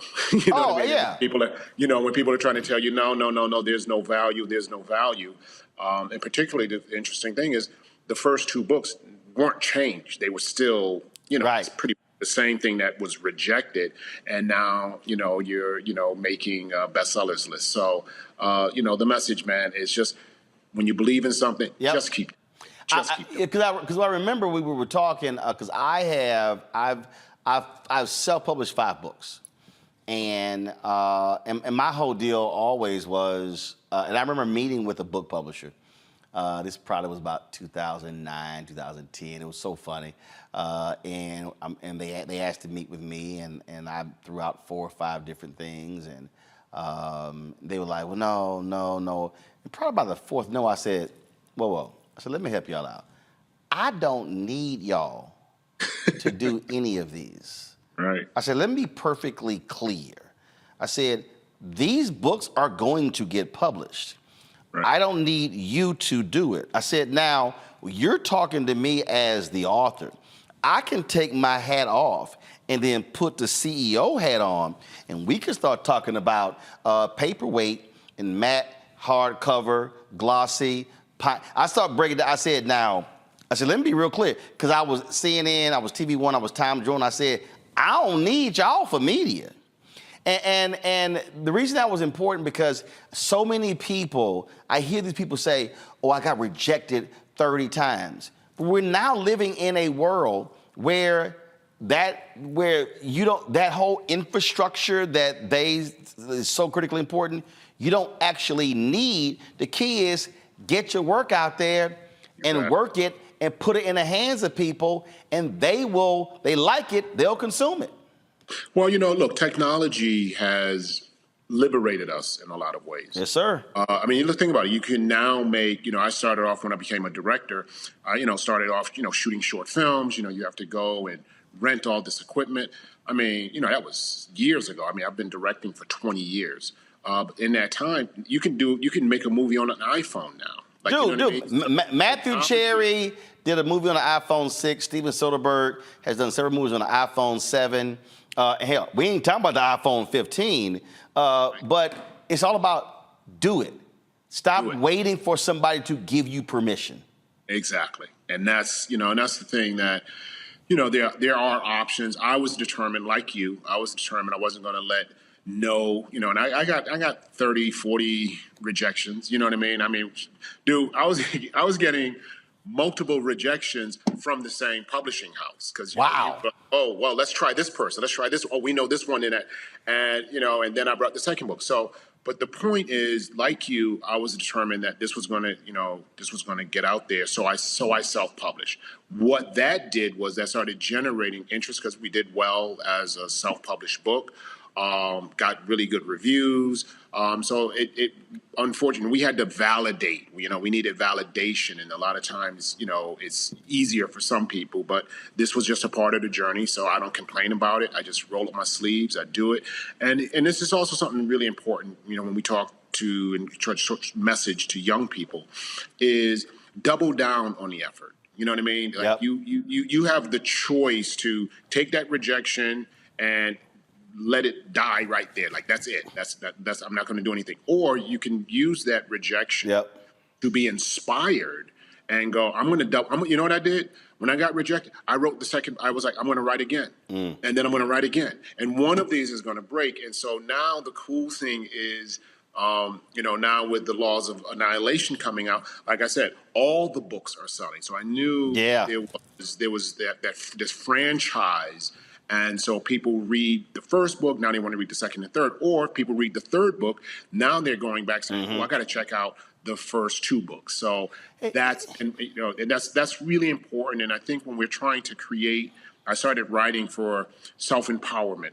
You want to own IP, you want ownership, and that's what color. That's what we have to do. So it's in a weird way, it's bigger than our individual goals. It's like if we, because there aren't that many African American writers in the genre of thrillers, which is what I write, and so we're trying to change that as well. So, like I said, it's cool to be a part of something that's even a little bigger than your ego and your goals, and we all have them.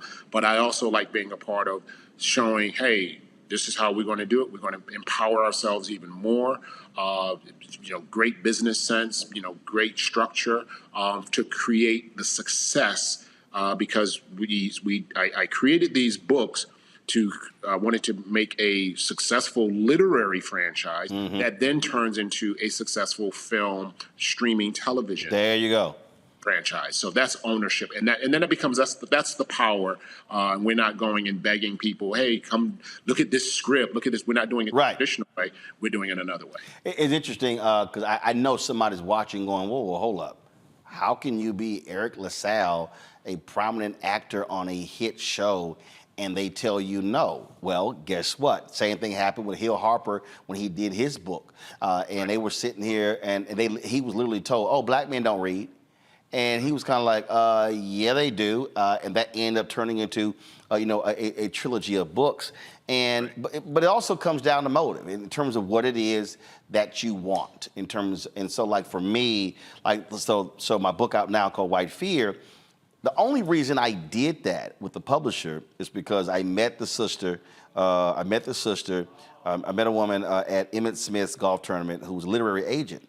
And we sat next to each other, and she asked me several different things. She's like, oh, my God, I love that. She says, I want to rep that. I was kind of like, Okay. I mean, so I wasn't necessarily interested. So I said, let's go ahead and do it. And it was a trip though, because it was like this 3-year process. Same thing. No. And I was sitting here like, Jan, I don't need them to say yes, because I knew about my social media following, had my own show, do my own stuff on radio. I knew I'm gonna move 20,000+ copies of the book. Bring it here. I know I'm gonna move 20,000 copies of the book, so I wasn't even sweating that. And I remember with my I think my second book, I was talking to this sister. She was on the New York Times bestseller list, and she was asking me about my book. I said, yeah, let's do our 3rd printing. And she was like, okay. And then I told her, I said, yeah, we generated probably about 35,000. And she said, I ain't seen one royalty check. I said, well, the beauty of self-publishing, when you sit there signing books and it's your square, the money going right into your bank account. And we had this huge laugh. But again, I just tell people, do not allow them to control your creative output. Right. And when you do that, then you're stifled and you think you aren't worthy when the audience is out there. And if you work it, you'll move some copies. Exactly. And that's, that's like I said, it's really cool. There's a brother by the name of S.A. Cosby who has set the literary world on fire, and he writes in this genre. Obviously, we have the Godfather, Walter Mosley. Yep. I'm a part of the Crime Writers of Color organization, and we've got sisters, we've got brothers that are doing it. But again, there's the perception in the publishing industry, which is a very broken industry. It's insane how broken it is. But they keep churning things out. But we have this talent, and we just have to keep pushing, and we end up selling books. And what they won't tell you, the 35,000 books that you pushed, they have invested millions of dollars into some writers that don't look like us, and they're not pushing 35, and they have a huge machine behind them. Right. They don't tell that part of it. Right. So you have to. That's why I'm saying you can't. There's a whole campaign. There's all this. They spend a lot of money, and a lot of these books are not selling. Yes. And, I think because the public really doesn't understand. I mean, they'll see Michelle Obama's book, 8 million copies or something along those lines, not realizing the average book that's being put out, and even by the Random Houses and the St. Martin Press, they ain't moving 10,000 copies. Exactly. And people don't get that. Their business is a volume business.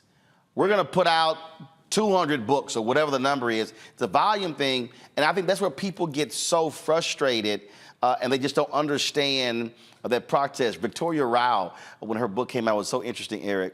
So she did the book with a publishing company, and basically they gave her a PR person for like 2 months. Right. And then after that, they booked. And so her book came off the New York Times bestseller list. So what Victoria then did was she was like, oh, hold up. So she then, understanding the biz, she got her own photographer, her own PR person, began to book her own radio interviews, and then guess what? Went back on the New York Times bestseller list. So the publisher called, she was like, oh, no, we good.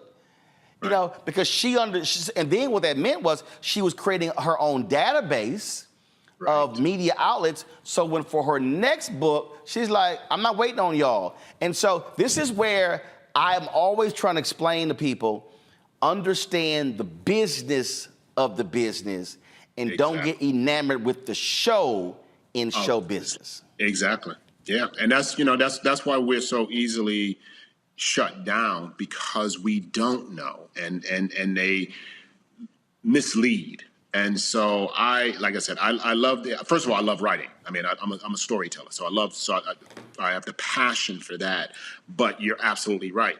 You have to marry that, because many of us are artists, many of us, even as athletes, many of us are, rappers, whatever. But when you start understanding ownership, When you start understanding the business more, like, I remember when, Prince went through his thing. You started understanding the business more. Michael Jackson started understanding the business. So he said, I'm going to go buy the Beatles catalog. So, and that was insane. So, so it was thought, but look how profitable it was. So the more we understand the business, the more it can service our art. Because we leave from a place of, I'm an artist, I love art, I would do this for free, but we got to understand the business. So I'm getting an education, but I also maintain the joy of being an artist and creating this this is a cool franchise. I love the characters. People are, the reviews on it are crazy and people get it. And so had I given up, I wouldn't have had that quote unquote validation. I wouldn't have been, making the bestsellers lists. I wouldn't be moving books. I wouldn't be working on my 4th book and my 5th book. So, the message here is, yes, be the artist, be in love with the art, but also understand enough of the business to protect the art. And that's something that it took me years to learn that. I don't know how long it took you. It took me a while to learn it. In love with artists. Well, I'll be honest. I had the advantage of a grandmother owning a catering business that I started with when I was 7. My mom had her own cake business.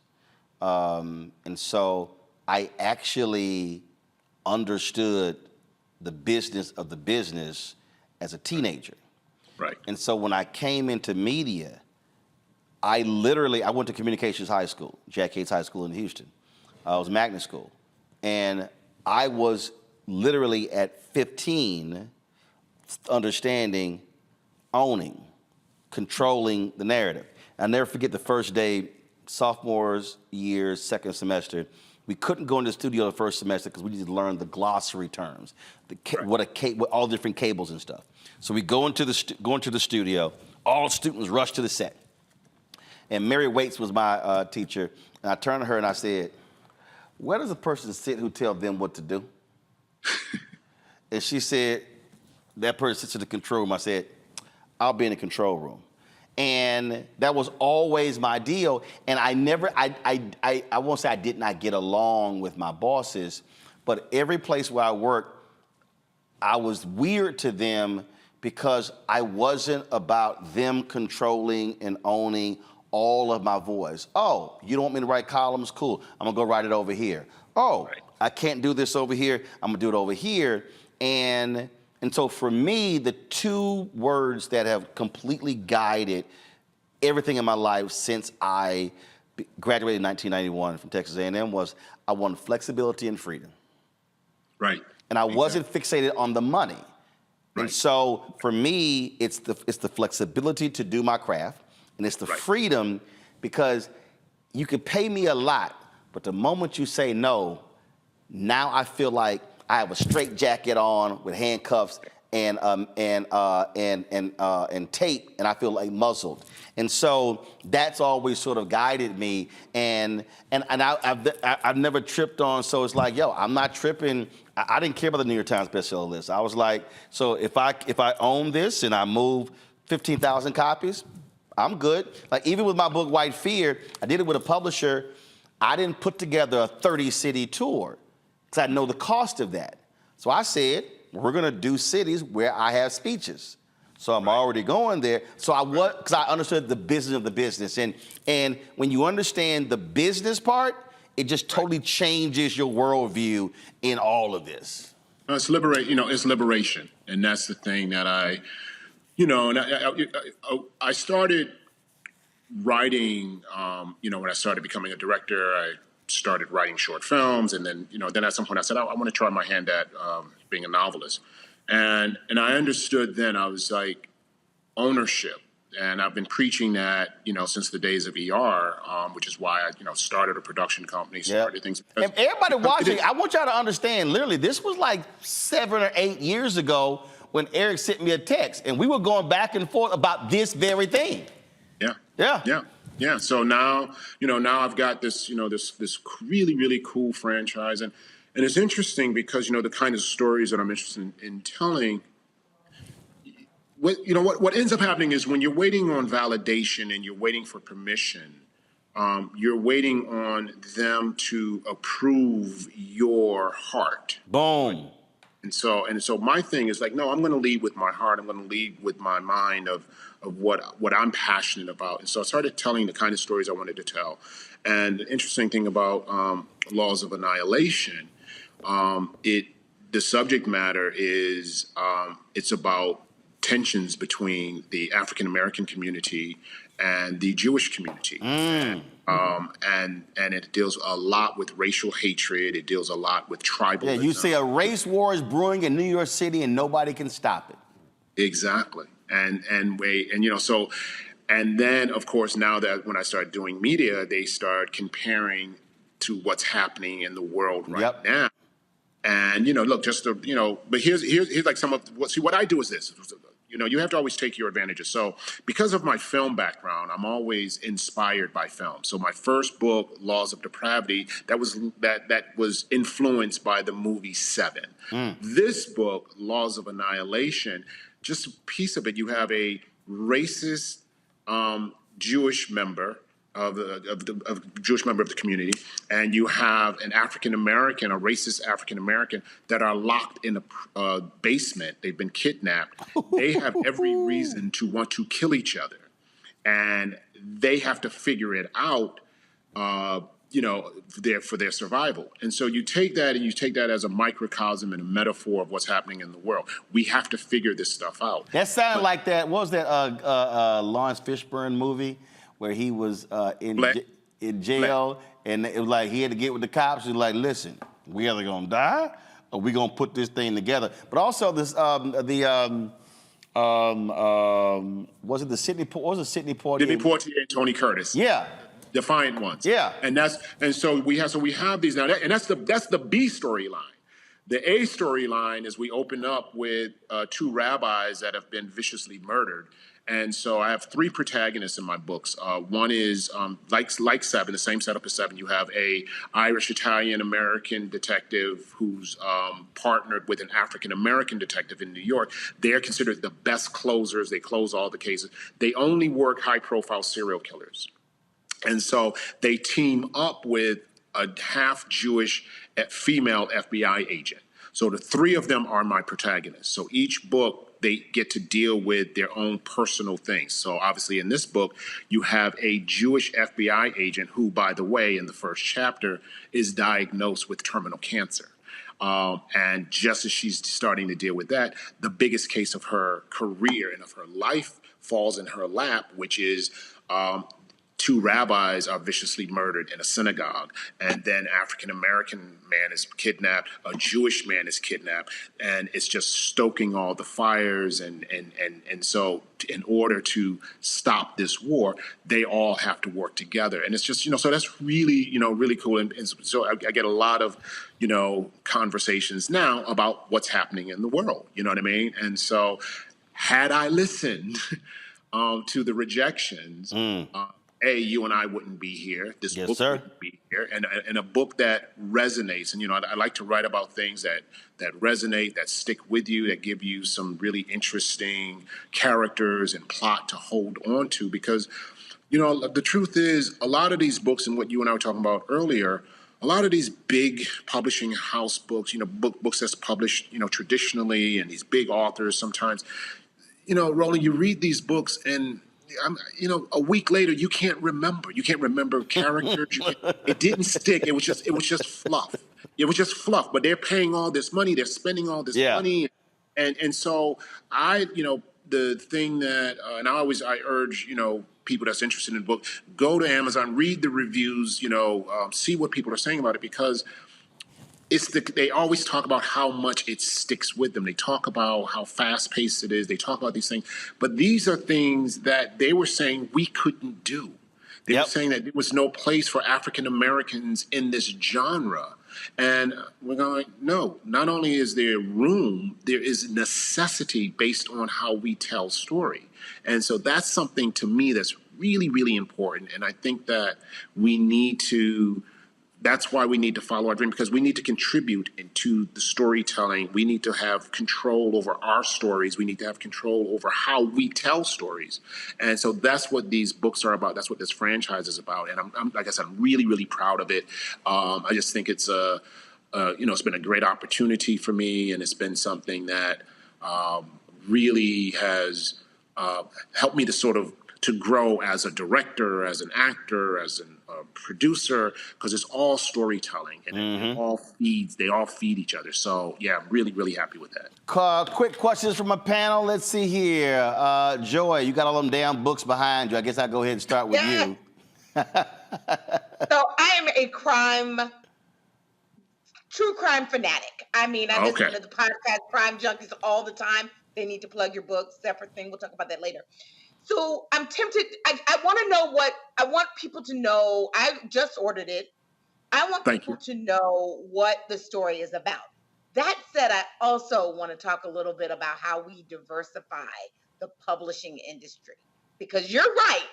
We have to overcome. There is no excuse for not publishing, doing what you need to do. Right. But it also is a reminder of systemic racism, why it's so important that we have to have diversity everywhere so we can tell our stories. So I don't know how you're going to answer both of those questions. I want to know what it's about, but I want to know what we're going to do to make it better for the next book authors. Well, for me, the answers are related. So like I said, so first of all, we have three protagonists. We have two New York City detectives that end up teaming up with an FBI agent in pursuit of high-profile serial killings. So if you think of the movie Seven, very similar tonally in that direction. Each book, the first book, Laws of Depravity, focused on the Irish Italian American cop who used to be who was an altar boy when he was growing up. He was molested by a priest. Okay, so the first case that we deal with, a serial killer is killing falling priests that are pedophiles, etc. So he's torn because on one hand, he's a cop. On the other hand, he hates, pedophiles. So there's an interesting dilemma. The second book focuses on our African-American detective, whose father was the godfather of Harlem. He was a notorious gangster who's now a legitimate businessman, but he did a lot of horrible things in the past, and some of that stuff comes back to haunt him. So that's the second book. The third book, we have a Jewish American FBI agent who, as all three of them are now investigating who's killing rabbis and who's kidnapping black people. And you understand that, of course, there's some, white supremacy at play that's playing us against each other. So you have these two interesting communities of, racism, prejudice against African Americans, prejudice against and anti-Semitism against Jewish Americans. And so we have these two communities that have sort of been outside of the Native Americans, two historically of the most oppressed groups, and there's still tension between us. And so we have to figure out a way to work it out, and that's what the case is. And at the same time, one of our leads, like I said, is diagnosed with cancer. So now, how do we diversify? And the reason I say that the answers are connected is because we write with a certain flavor, we write with a certain voice, we write with a certain rhythm, that's how we open up. Like some of these stories that we read, it's the same old thing. It's the heroic white male doing the same thing. It's and so I want to diversify, not just racially, but gender. I want to diversify things and show that, this female FBI agent is written with the same, muscularity and alpha traits as my male characters. So we want to show that women can be seen and carry books, and we can have these female heroes. We can have African-American heroes. We can have white heroes. We can have Asian heroes, Latino Asians. We can have heroes. We can have Native American heroes. So my books, in the first book, there's a Vietnamese FBI agent. You don't see that kind of stuff a lot. So here's the key. write your story. Write your story organically. I'm not trying to preach. If I tell the best story that I can tell, it just happens to be populated. My stories are populated with these colorful, diverse characters. That becomes the validation. That becomes the way that we diversify, because they start going, wow, these kinds of books with this multiracial cast, multi-gender cast, not for the sake of preaching, and because when that stuff is forced, to me, it doesn't work. I'm sorry. Even if you have good intentions, it doesn't work. But when you read a book and it's just like, or you see a movie and it's naturally integrated into it, that's how we diversify, because people start understanding. When I'm a producer, I used to think, when I started as a director, I used to think that they didn't want us in certain roles. And a lot of that is true. But I also realized something, and it's similar to what Roland said about being in the booth, who sits in the booth. As a director, I would go and so they wrote a role is for a white male judge. Now, as a director, I'm now in a different room than I am as an actor, and so I'm in the room with the producers, with the creators, and I say, well, wouldn't that be more interesting if that judge was an Asian female? Wouldn't that be more interesting if it was a man? And a lot of times, not all the times, and yes, there is definitely racism, hands down. A lot of times they would just go, oh, we never thought of that. So we need to be in these rooms.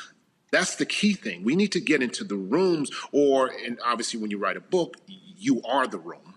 But either way, we get to control the images that come out of the room, that comes off of on the page.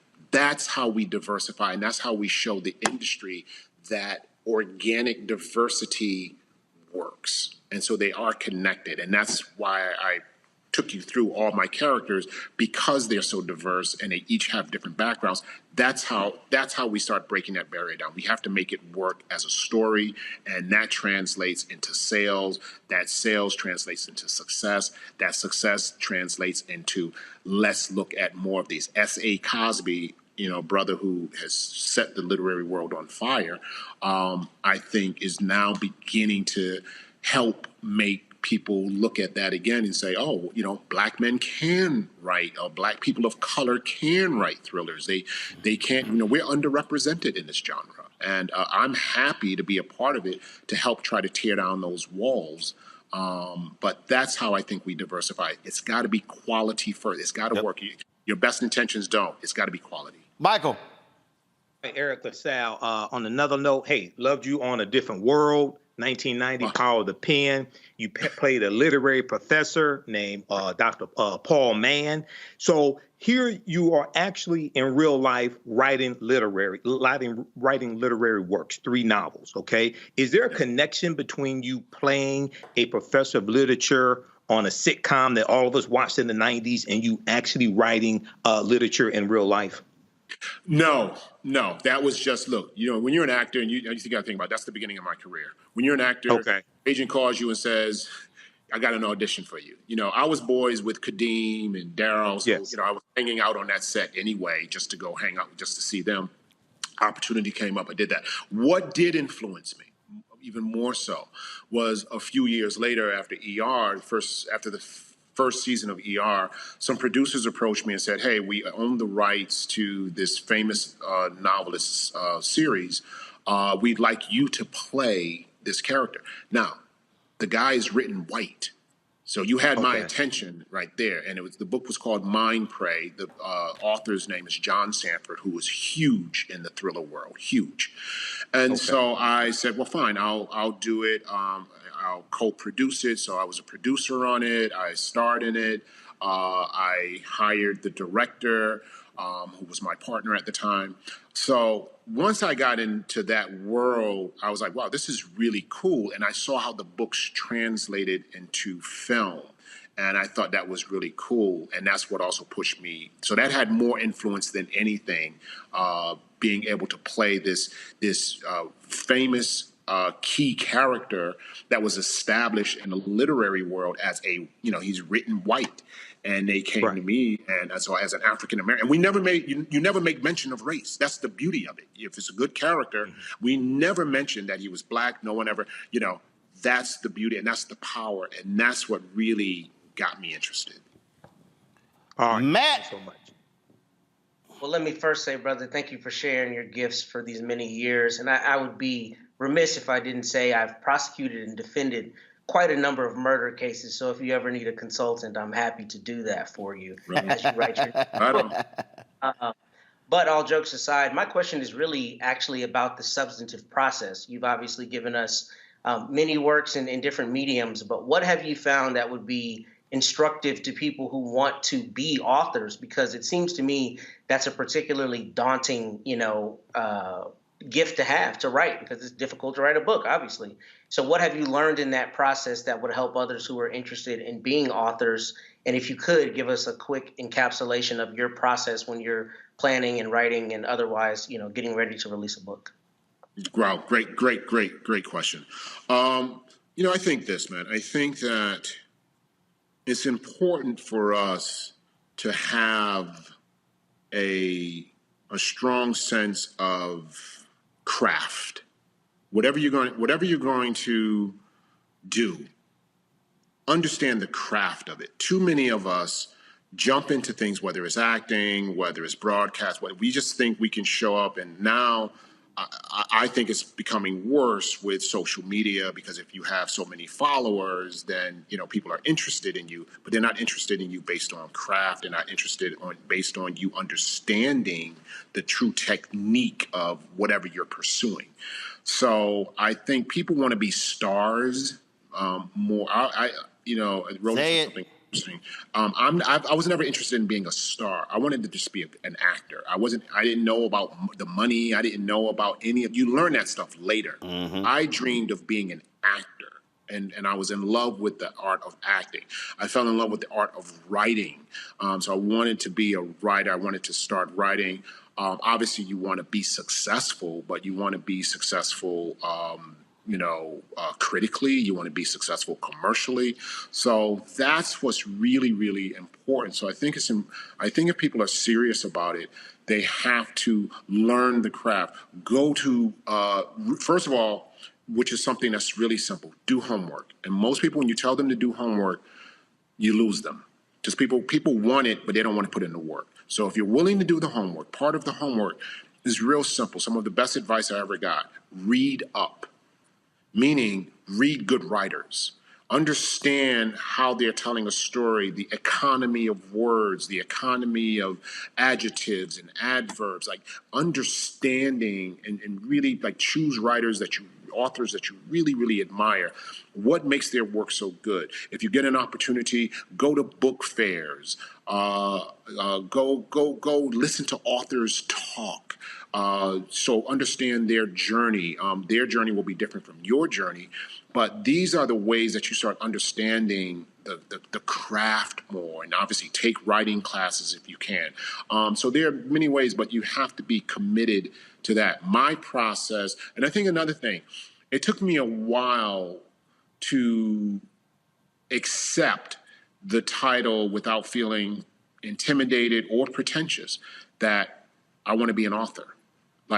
That is so intimidating. We don't, especially, I don't know if race plays into it and whatever, but it's almost double for us because we're like, oh, I can't be an author.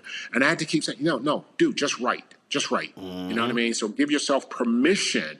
Give yourself permission to be an astronaut. Mm-hmm. Give yourself permission to be an astrophysicist. Give yourself, we get intimidated by that because people don't normally look like us. They don't normally come from where we come from. So you first have to say, I can do this.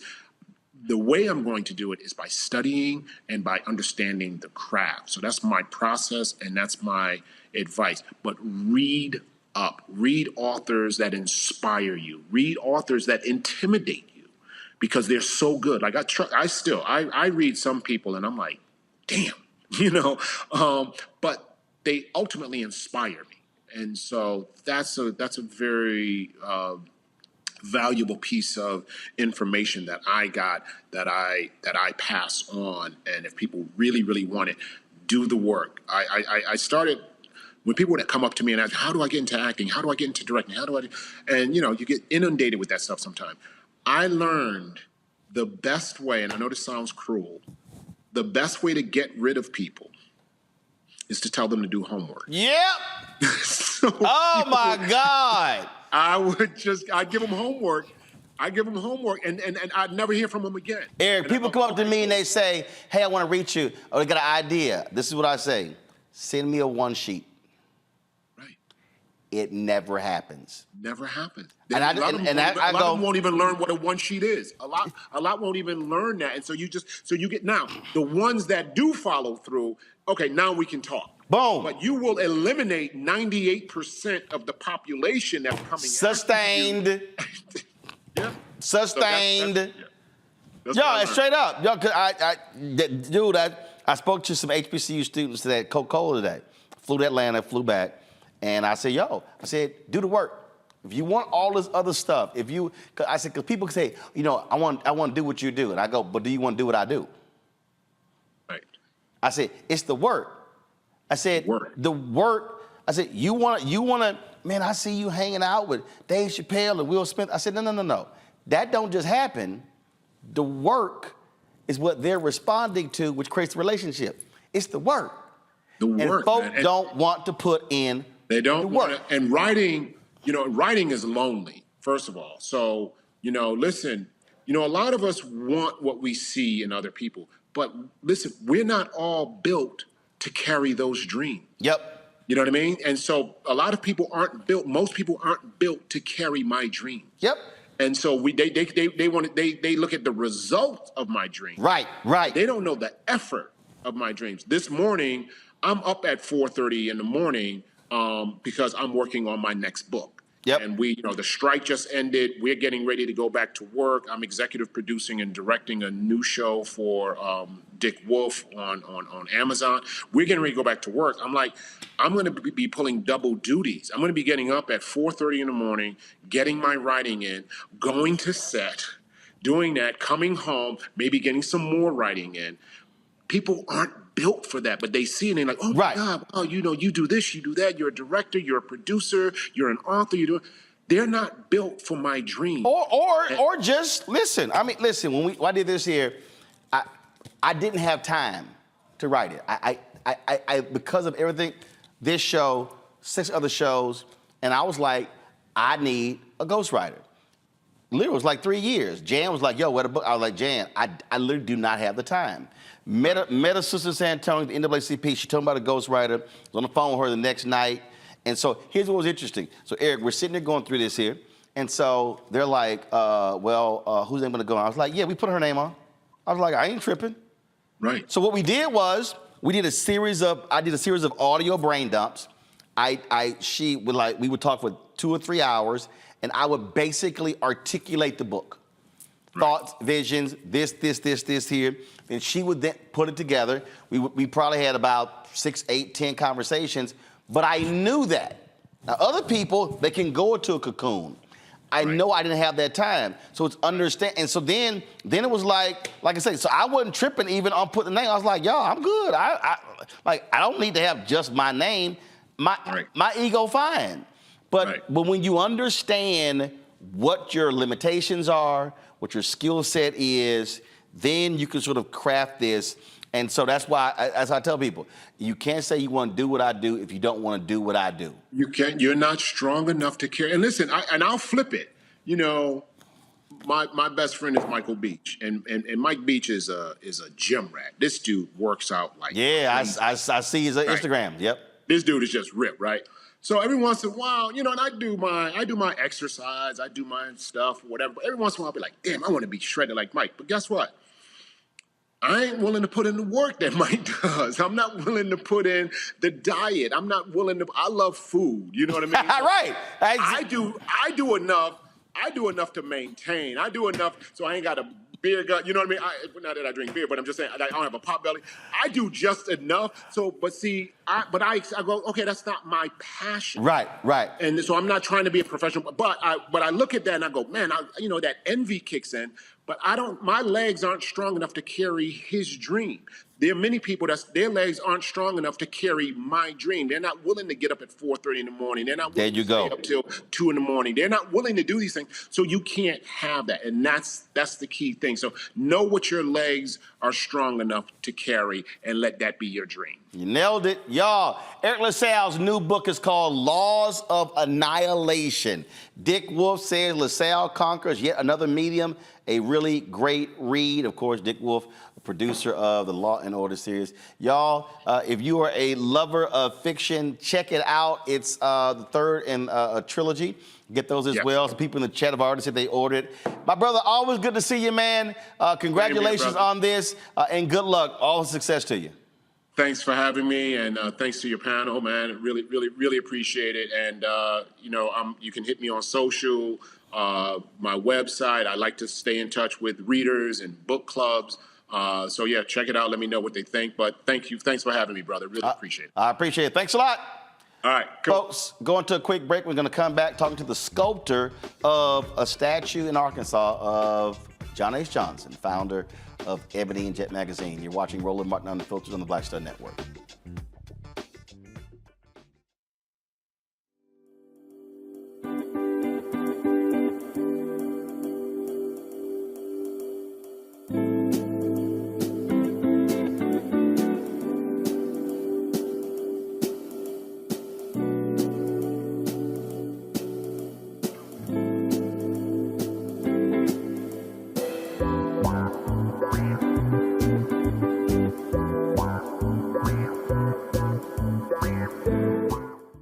Barnes, and next on the frequency we have griot, performance artist and author, writer, singer, and composer, Queen Mother Nana Camille Yarborough.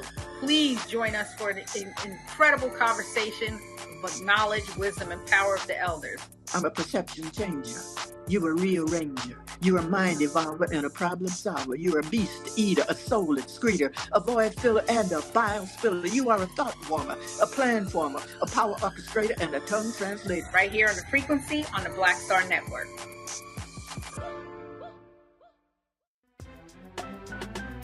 I'm Faraji Muhammad, live from LA. And this is The Culture. The Culture is a two-way conversation. You and me. We talk about the stories, politics, the good, the bad, and the downright ugly. So join our community every day at 3 p.m. Eastern and let your voice be heard. Hey, we're all in this together. So let's talk about it and see what kind of trouble we can get into. It's The Culture, weekdays at 3, only on the Black Star Network. What's up, everybody? It's your girl, Latasha from the A. And you're watching Roland Martin Unfiltered.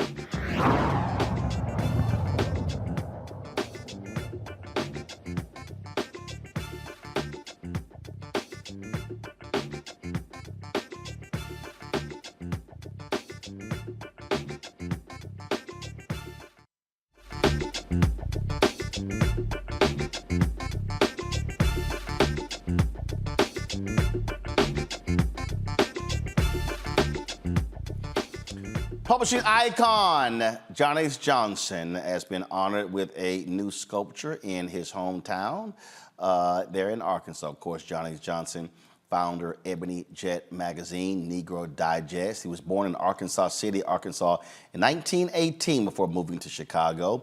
Of course, he created the publishing company Empire in Chicago, known worldwide for its influential black magazines.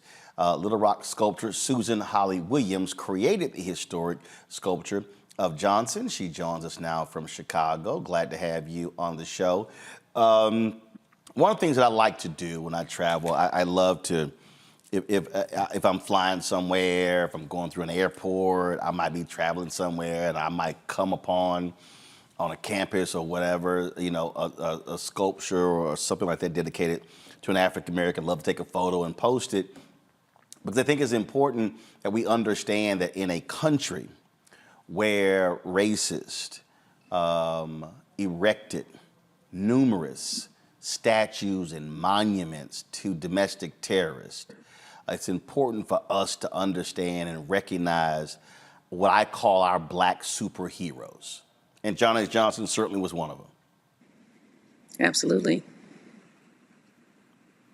How did you get involved in this project? I'm a sculptor, and I'm friends with one of the Friends of J.H. Johnson, which is a committee that is empowered to look after the legacy of John Johnson and do everything, and basically ambassadors for John H. Johnson. And one of the friends on that committee is a friend of mine who knew me as a sculptor and just reached out to me and see if I was still doing sculpture and if I was interested in this project. So, of course, I was. How long did it take? It took me about 9 months to complete the sculpture. And what did you base it off of? I see, guys, go to the photos right here. You used to have multiple. No, it's of her working. No, you had it in the preview window. Go back. I'm trying to think. Yeah. So there were some photos. You had multiple photos there. So was there a particular photo, or did you put together several to create this piece? I would say I put together hundreds of photos to create that piece, because I was asked to create John Johnson at a particular age. The pictures that I had of John H. Johnson were from age maybe 30 up till 80. So trying to find him in the space between 60 and 70, I had to go through a lot of photos to accomplish that. Gotcha. And you said it took 9 months.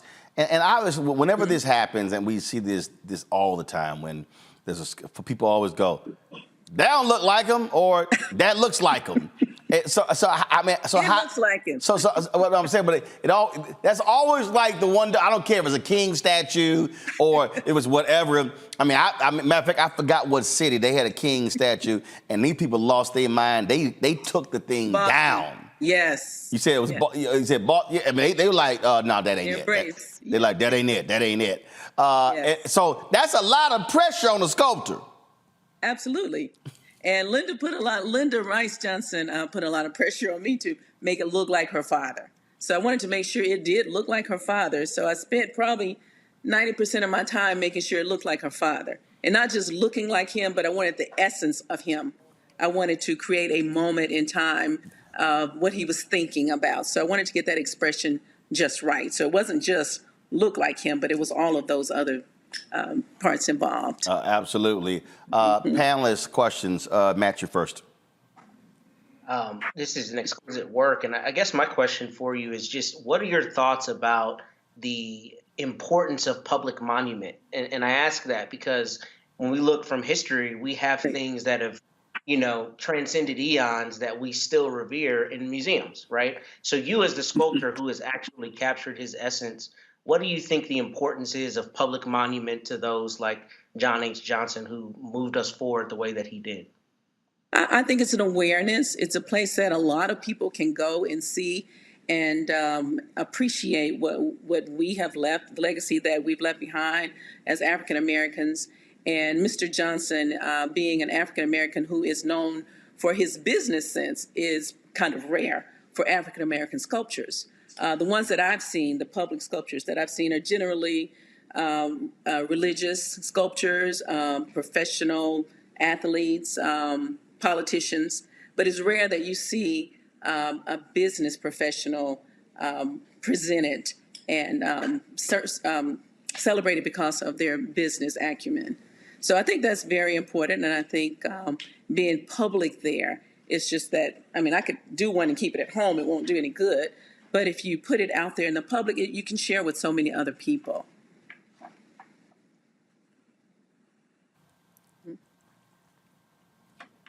Joy? All right. So I want to know if you're a student out there, and we're always talking about dreams. If you're a student out there and you want to become a sculpture artist, right? How do you do it? I mean, what an amazing career. But how do you do it? Well, it's a rare career, first of all, and I didn't know anything about it when I was a student. And I've also taught art in high school. It's just, first of all, you need the talent and you need the desire to do it.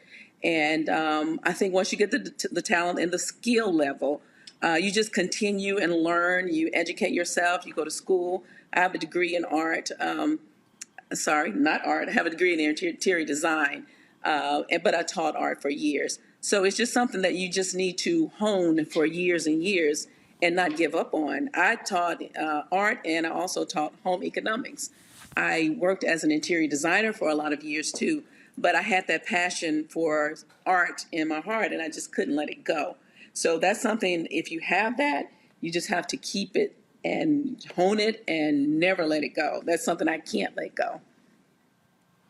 Michael. You have the talent. Thank you. Okay. So John H. Johnson is one of my heroes as well. I've studied him in the past. Did you do any research on John H. Johnson and his history to help inspire you in the sculpting? And if so, Nate, what was something significant that you learned about him that you did not already know? A lot. I read his book, Succeeding Against the Odds. And I've known about John H. Johnson because I grew up in that era where we had the Jet and Ebony magazines on our coffee table. We had sisters.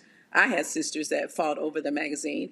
But reading his book taught me a lot about his business practices and taught me a lot about his personal life and the grit that he had.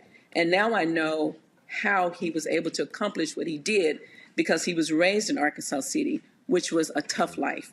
And when he got to Chicago, he was prepared for that. So reading his book and talking to Linda, his daughter, was very important to me. It helped a lot into producing this piece of art. All right, thank you.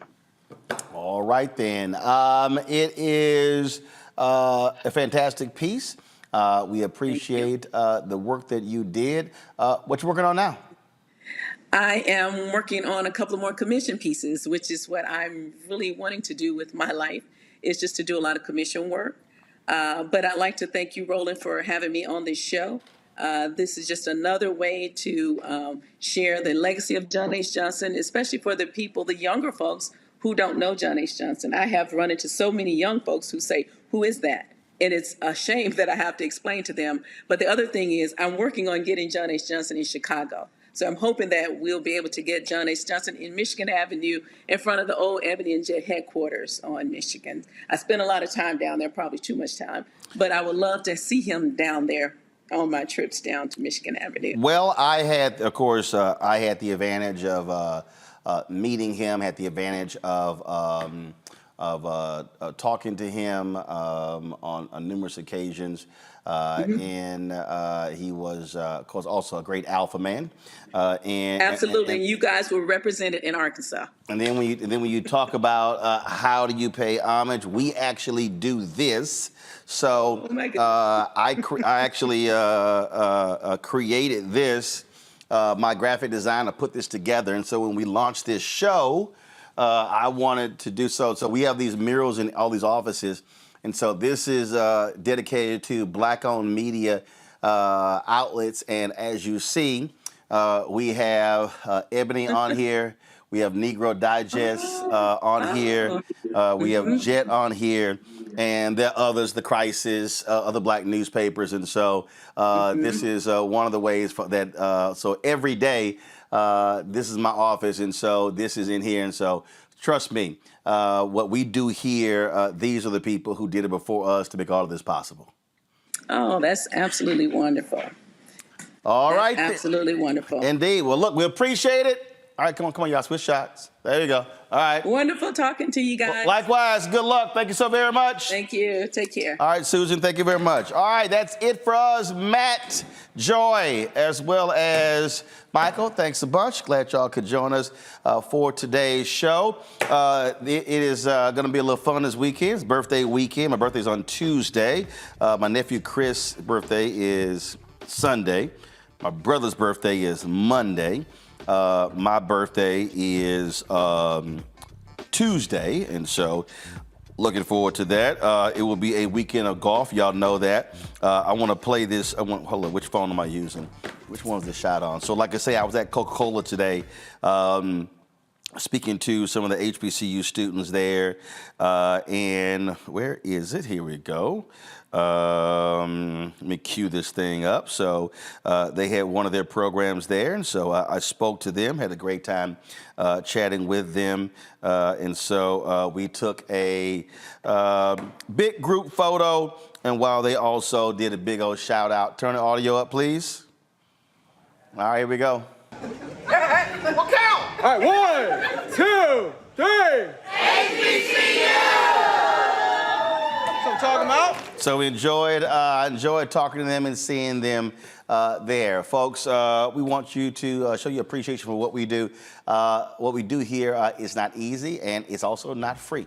And so when you contribute to our Bring the Funk fan club, you make all of this possible. And trust me, when it comes to traveling across this country, covering the news, booking the shows, all of this equipment we talk about here, and I do this all the time, and I try to tell them that it's real. When you see this studio, when you see